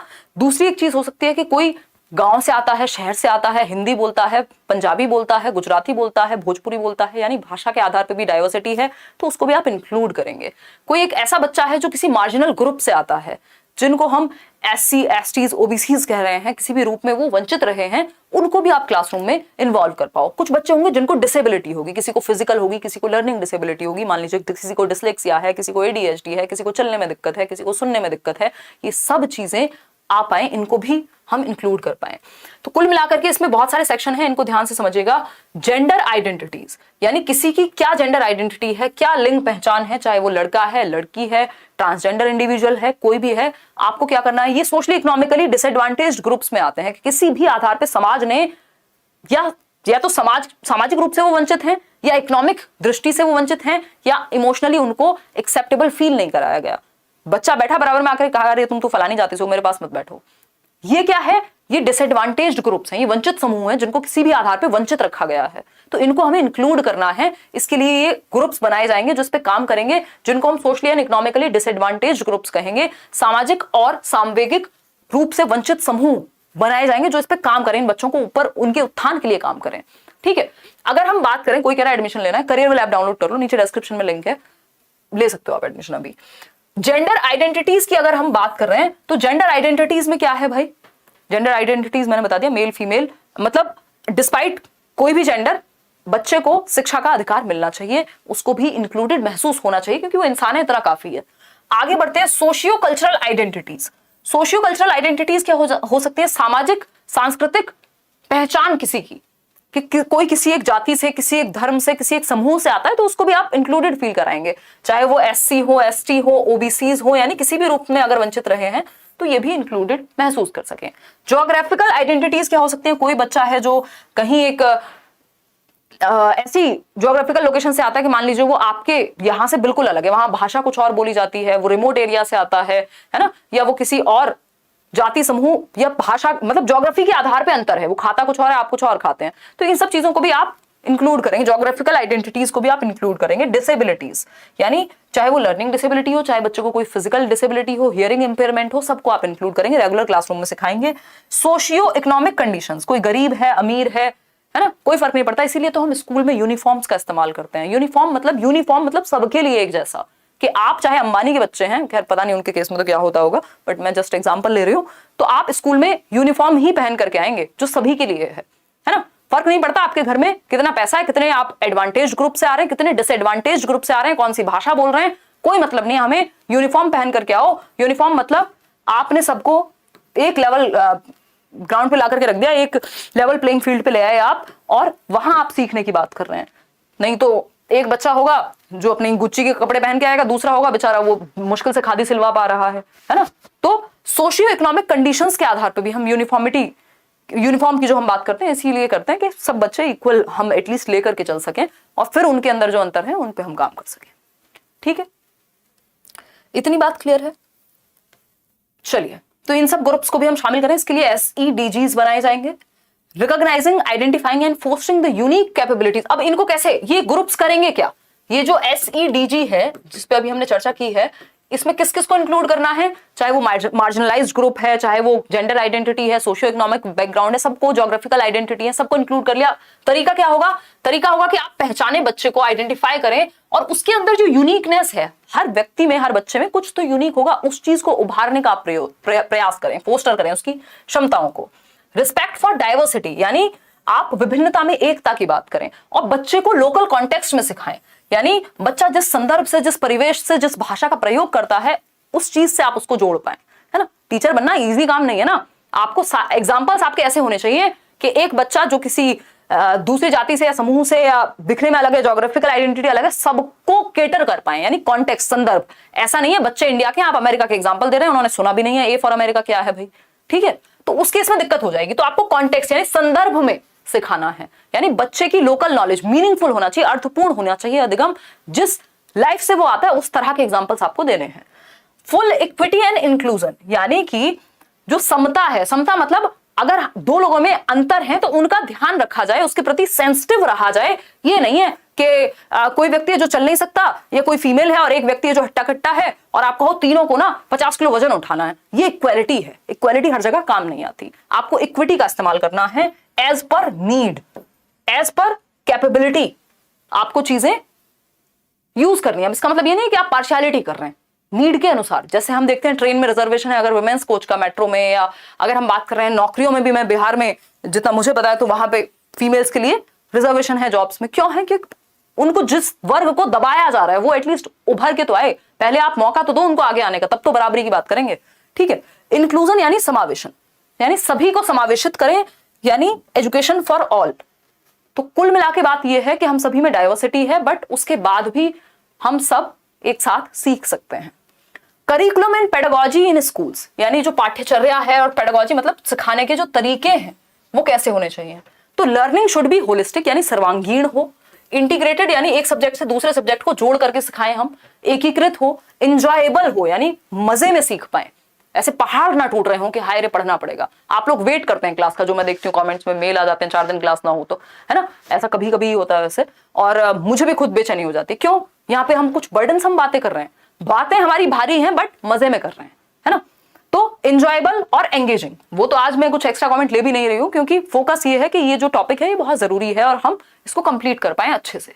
ठीक, तो करिकुलम और पेडागोजी यानी तरीके सिखाने के, और जो पाठ्यचर्या है वो ऐसी होनी चाहिए जहां पे सर्वांगीण रूप में सीख पाए बच्चा, जोड़ करके एक दूसरे से चीजें सीख पाए, एंजॉयबल हो, एंगेजिंग हो, यानी उसका ध्यान वहीं रहे। ऐसा नहीं है कि पढ़ते पढ़ते सो जाए।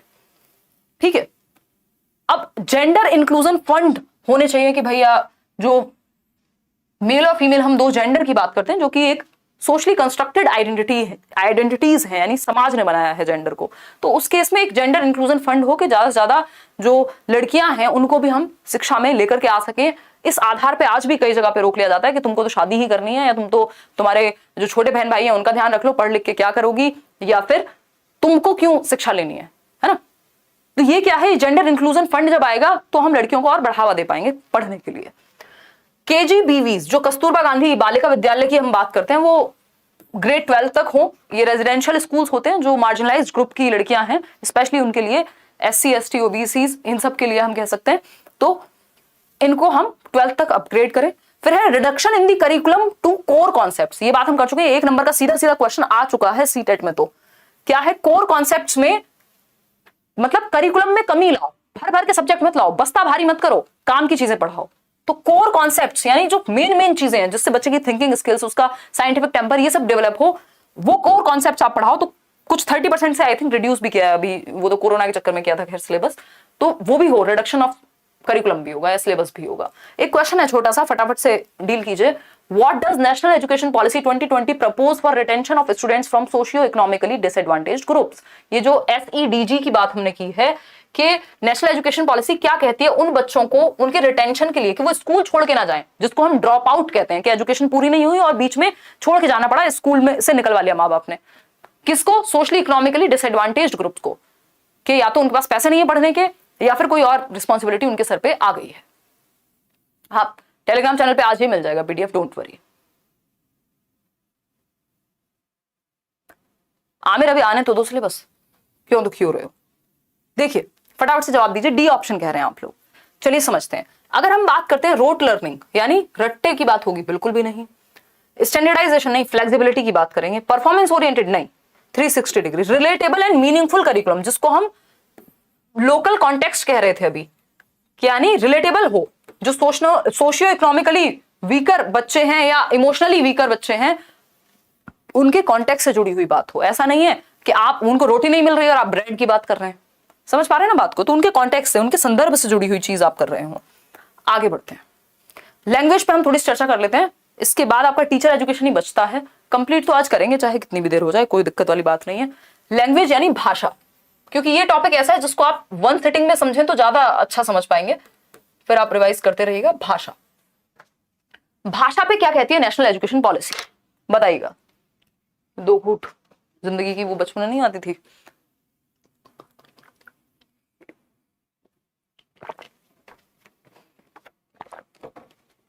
थक तो नहीं गए हो? बताओ एक बार। 1.5 घंटा तो हमें हो गया ना आई थिंक। बहुत बढ़िया, बहुत बढ़िया। ये सबको पढ़ना है, ये सिर्फ सीटेट के लिए नहीं है, ये आप वैसे भी आपको पता होना चाहिए। अगर आप कुछ भी नहीं पढ़ रहे हैं ना, मतलब किसी चीज की तैयारी नहीं भी कर रहे हैं, तब भी एजुकेशन पॉलिसी तो आपको पता ही होनी चाहिए। ठीक है जी, कोई दिक्कत परेशानी? चलिए, कमेंट्स में लेना अवॉइड करें क्योंकि काम की बातें करनी है। देखिए, लैंग्वेज यानी भाषा की हम बात कर रहे हैं। No language is being imposed, यानी नेशनल एजुकेशन पॉलिसी में इस बात का ध्यान रखा गया है कि कोई भी भाषा को आप इम्पोज ना करें, थोपे ना किसी पे। भाई मान लीजिए मैं वेजिटेरियन हूं और प्योर वेजिटेरियन हूं, इसका मतलब ये नहीं ना मैं सबको ये कहूं कि, मतलब एटलीस्ट मैं ये कह सकती हूँ कि ठीक है यार तुम भी हो जाओ, अच्छी बात है, एनवायरमेंट के लिए भी वैसे भी बहुत सारे रीजन हो सकते हैं, बट मैं ये छीन लूं किसी की प्लेट से। अगर कोई नॉनवेज खा रहा हो, कोई नॉनवेज खा रहा है, तो मैं कहूँ भैया ये नहीं खा पाओगे तुम, फेंक दूंगी मैं। तो ये क्या हुआ, इम्पोज कर दिया मैंने। तो इम्पोज नहीं करना, किसी पे थोपना नहीं है, अपनी राय। तो उसी तरह से कोई भी भाषा, मान लीजिए स्कूल में इंग्लिश ही चलेगी, तुम अपनी भाषा छोड़ के आओ तो वो बेवकूफी होगी, है ना।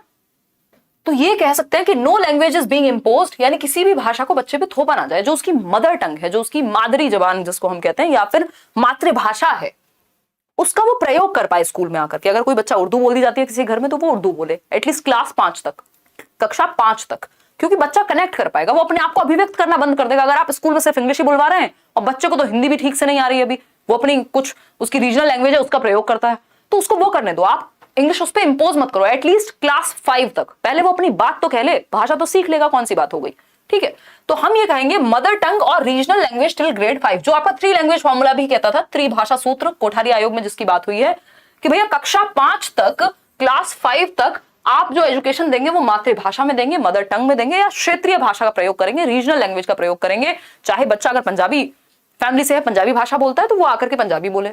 किसी को भोजपुरी बोलनी है, वो भोजपुरी में अपनी बात कह सके, 2-4 शब्द अगर यूज कर भी रहा है तो कोई दिक्कत नहीं है। कोई हिंदी में भी बात कर रहा है तो हिंदी को भी एक्सेप्ट करो, यानी मदर टंग में आप एजुकेशन दे पाए क्लास 5 तक। Sanskrit as an option at all levels, ऐसा ना हो कि बस 8वीं तक ही मजबूरी में पढ़नी है संस्कृत, उसके बाद ऑप्शन ही नहीं है। तो संस्कृत को हम क्या कर पाए, एक एज एन ऑप्शन रख पाए कि अगर किसी को चूज करना है हायर लेवल्स पे भी संस्कृत को, तो भी वो चूज कर पाए, चाहे वो 9th हो, 10th हो, या उसके बाद भी हो इवन, तो ऑप्शन हो उस तरह से। 3 लैंग्वेज फॉर्मूला को भी ध्यान में रखा जाए और 3 भाषाओं का जिक्र किया जाए।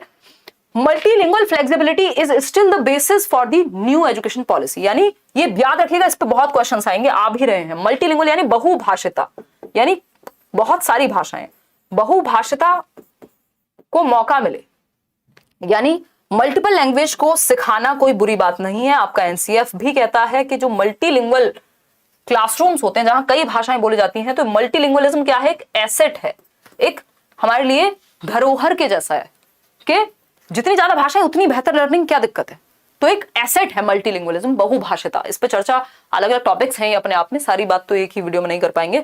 आईएसएल यानी इंडियन साइन लैंग्वेज, अगर आपने मेरे साथ डिस्कशन किया है, यूट्यूब पे वीडियोस देखे, तो आपको पता है कि मल्टीलिंगुअलिज्म क्या है। एक कक्षा में कई सारी भाषाएं बोलने वाले बच्चे होते हैं, ठीक है जी। कूपन कोड कुछ नहीं लगाना, अभी आपको सबको ही फ्लैट डिस्काउंट है वहां पे, इधर आ जाओ। आईएसएल यानी इंडियन साइन लैंग्वेज का भी हम प्रयोग कर पाए, इस तरह की चीजें, सॉफ्टवेयर डेवलप हो, या हियरिंग इंपेयर्ड बच्चे हैं, विजुअली इंपेयर्ड बच्चे हैं, तो ऐसे बच्चे जिनको कोई भी समस्या है, जो देख के सीख रहे हैं, जो बोल नहीं सकते, डेफ एंड डम हैं, हम इंडियन साइन लैंग्वेज को प्रमोट कर पाए, यानी हम चिन्हों के माध्यम से सीख पाए, ठीक है। तो बहुभाषिता क्या है, एक एसेट है। मल्टीलिंगुअलिज्म, फ्लेक्सिबिलिटी होनी चाहिए। और 3 लैंग्वेज फॉर्मूला जिसमें बात हुई है 3 भाषाओं की, कि कक्षा 5 तक मदर टंग, यानी मदर टंग इंग्लिश और आपकी हिंदी, या फिर इसका कॉम्बिनेशन है बेसिकली, इसमें 2-3 चीजें हैं कि जहां पे हिंदी क्षेत्रों के लिए अलग है, इंग्लिश मतलब जहां पे हिंदी नहीं बोली जाती वहां के लिए अलग है। तो मदर टंग तो एटलीस्ट है ही 3 लैंग्वेज फॉर्मूला में कक्षा 5 तक। अगर मदर टंग हिंदी है तो फिर दूसरी भाषा इंग्लिश होगी, और तीसरी भाषा आपकी कोई भी मॉडर्न इंडियन लैंग्वेज हो सकती है, जो भी 22 भाषाएं हैं उनमें से कोई एक। तो ये 3 लैंग्वेज फॉर्मूला का क्राइटेरिया है, ठीक। आगे बढ़ेंगे, ये एक छोटा सा क्वेश्चन है आपके सामने जिस पे अभी हमने चर्चा भी की थी। National education policy 2020 considers multilingualism, यानी राष्ट्रीय शिक्षा नीति 2020 बहुभाषिता को क्या कहती है, बताइएगा एक बार। तो बहुभाषिता को एक हिंड्रेंस यानी रुकावट जी नहीं, मल्टीलिंगुअलिज्म एक एसेट है। सिंपल, टू द पॉइंट चल रहे हैं अभी हम। जिस दिन इस पे क्वेश्चंस डिस्कस करेंगे तो क्वेश्चंस को फिर एक एक बिल्कुल मतलब क्या कहें, एकदम एनालिसिस कर देंगे क्वेश्चंस का, ठीक है। नोटिफिकेशन नहीं आता, अच्छा, अननेसेसरी नहीं है, बैरियर नहीं है, ये एक एसेट है। अब टीचर एजुकेशन की अगर हम बात करें तो टीचर एजुकेशन में क्या बदलाव की बात की है किसने, न्यू एजुकेशन पॉलिसी ने, फटाफट से समझते हैं, है ना। ये लास्ट पॉइंट है इस सेशन का, और उसके बाद आपकी जो न्यू एजुकेशन पॉलिसी के 99.9% क्वेश्चंस हैं वो आप सॉल्व कर लेंगे इजीली।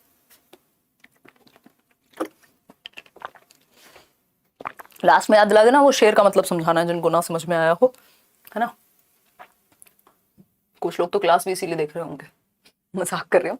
देखो एक बार, अगर हम बात करते हैं किसकी, टीचर एजुकेशन की, तो टीचर एजुकेशन में क्या बदलाव आने चाहिए, यानी न्यू एजुकेशन पॉलिसी या नेशनल एजुकेशन पॉलिसी क्या बदलाव की बात कर रही है। अब new and comprehensive national curriculum framework for teacher education. देखो टीचर एजुकेशन के लिए एक डॉक्यूमेंट तैयार होता है, बदलाव के लिए या चेंजेस के लिए करिकुलम में, पाठ्यचर्या में, या सिखाने के तरीके में, सीखने के तरीके में, जिसको हम एनसीएफ कहते हैं, नेशनल करिकुलम फ्रेमवर्क, यानी राष्ट्रीय पाठ्यचर्या की रूपरेखा कहते हैं। ये समय समय पे अपडेट होता रहता है एनसीएफ। अगर हम बात करें 1975 में आया, 88 में आया, फिर सन 2000 में, फिर 2005 में, और अभी नए एनसीएफ पे काम चल रहा है, ठीक है ना। बहुत बढ़िया प्रवीण। देखो तो एक नया और कॉम्प्रिहेंसिव, एक बेहतर एनसीएफ तैयार हो किसके लिए, टीचर एजुकेशन के लिए। देखो जो नॉर्मल एनसीएफ होता है स्कूल एजुकेशन के लिए, उसको एनसीईआरटी तैयार करती है, और जो टीचर एजुकेशन के लिए, यानी टीचर्स को भी तो एजुकेशन या ट्रेनिंग चाहिए ना, तो जो एनसीएफटीई बोलते हैं उसको, एनसीएफटीई मतलब टीचर एजुकेशन, ये तैयार करती है एनसीटीई।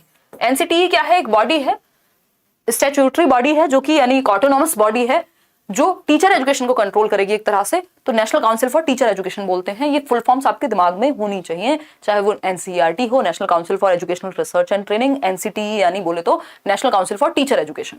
ठीक है, अगर हम बात करें न्यू एंड कॉम्प्रिहेंसिव एनसीएफटी तैयार होगा 2021, जिसका नाम दिया जाएगा, और ये 2025 तक तैयार करना है इन लोग को।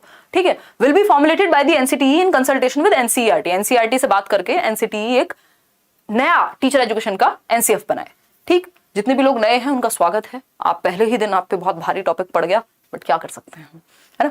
बाय 2030 यानी 2030 तक द मिनिमम डिग्री क्वालिफिकेशन, बहुत जरूरी है ये, जो न्यूनतम पात्रता है, क्वालिफिकेशन है टीचर बनने की, 2030 तक will be a 4-year integrated BEd course या degree, integrated 4-year BEd degree, bachelors of education जिसको हम बोल रहे हैं। तो 2030 के बाद जिन्होंने भी 2-2 साल की ट्रेनिंग की हुई है वो काम में नहीं आएंगी, या फिर उनको कुछ अपग्रेड करना पड़ेगा। जिन्होंने नौकरी ले ली होगी, वैसा तो है नहीं, उनको निकाल दिया जाएगा। बट इट्स बेटर कि आप एक इंटीग्रेटेड कोर्स के लिए जाएं, या फिर उससे पहले चुपचाप से 2030 से पहले अपनी नौकरी ले लें और आगे बढ़ जाएं। ज्यादा समय है नहीं, हमें लगता है बहुत समय है। देखिए वो मीम भी तो आया था ना, बहुत जगह है नहीं जगह है, तो वही वाला सीन है। हमें लगता है बहुत समय है, बट बहुत ज्यादा समय नहीं होता जीवन में। देखिए अच्छे काम के लिए national curriculum framework for school education, एक ये नॉर्मल वाला एनसीएफ है। देखो 3 एनसीएफ की बात हो चुकी है, अभी मैं आपको रिमाइंड भी करा दूंगी। NCF SE school education 2020-2021 will be developed by the NCERT. ये सब जो है आपके 2025 तक ही डेवलप होंगे, जिनका नाम 2021 में इन पे काम चल रहा है, हम ये कह सकते हैं। ठीक है, अगर हम बात करें तो हमने 3 एनसीएफ की बात कर ली है। शुरुआत में हमने बात की थी एनसीएफ ईसीसीई करके कुछ था, कि ईसीसीई के लिए बनाया जाएगा एक एनसीएफ। कौन बनाएगा? एनसीईआरटी बनाएगी 2025 तक।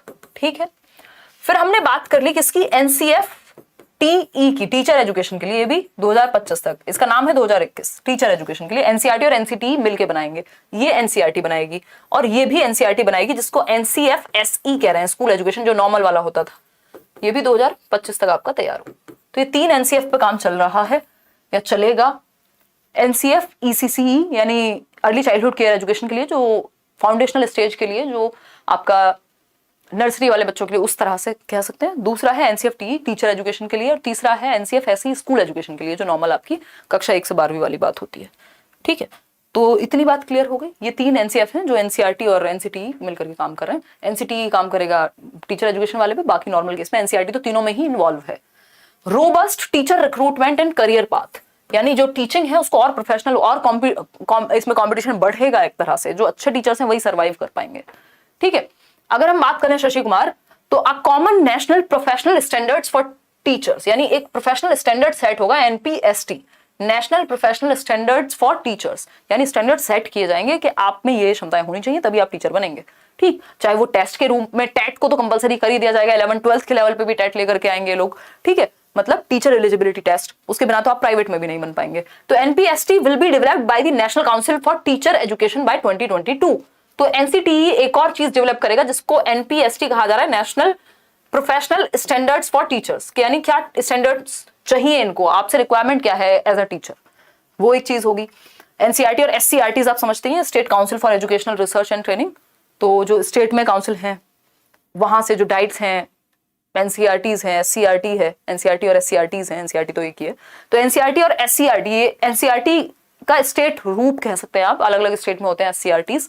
Teachers and expert organisations from across levels and regions, अलग अलग देश के हिस्सों से एक प्रोफेशनल स्टैंडर्ड डॉक्यूमेंट तैयार किया जाएगा, ताकि जो टीचर्स हैं वो प्रोफेशनली आ सकें और काम के लोग ही टीचर बन पाए। कॉन्टिन्यूअस, ऐसा नहीं है इधर से मन किया मध्य प्रदेश से कुछ कर लिया, कहीं से कुछ और कर लिया, बस डिग्री आ गई, वो नहीं होना चाहिए, डिप्लोमा आ गया वो नहीं आना चाहिए, नहीं तो फिर वही होगा जो अभी मेरिट गई है ना पीआरटी में 157, ये वाली स्थिति बनेगी फिर।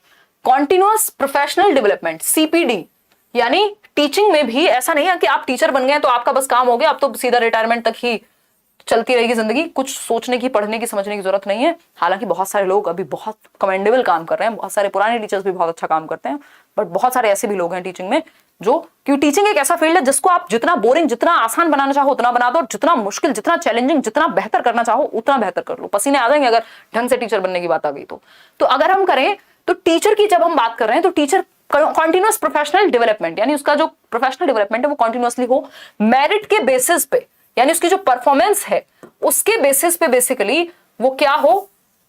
एक तो आजकल पता नहीं मेरे जो लिंग्विस्टिक एस्पेक्ट है जिसको हम लैड कहते हैं ना, Noam Chomsky language acquisition device, उसमें क्या गड़बड़ आ गई, बचपन में कभी स्पेलिंग मिस्टेक नहीं हुई, मतलब आजकल इतनी बेसिक बेसिक स्पेलिंग्स में मैं छोटी छोटी मिस्टेक कर रही हूँ कई बार, तो हालांकि पकड़ में आ जाती है, बट बड़ा अजीब लगता है देख के। देखिएगा, खैर अगर हम बात करें, अब इसके साइकोलॉजिकल रीजन पर नहीं जाएंगे, वो बाद में बताऊंगी।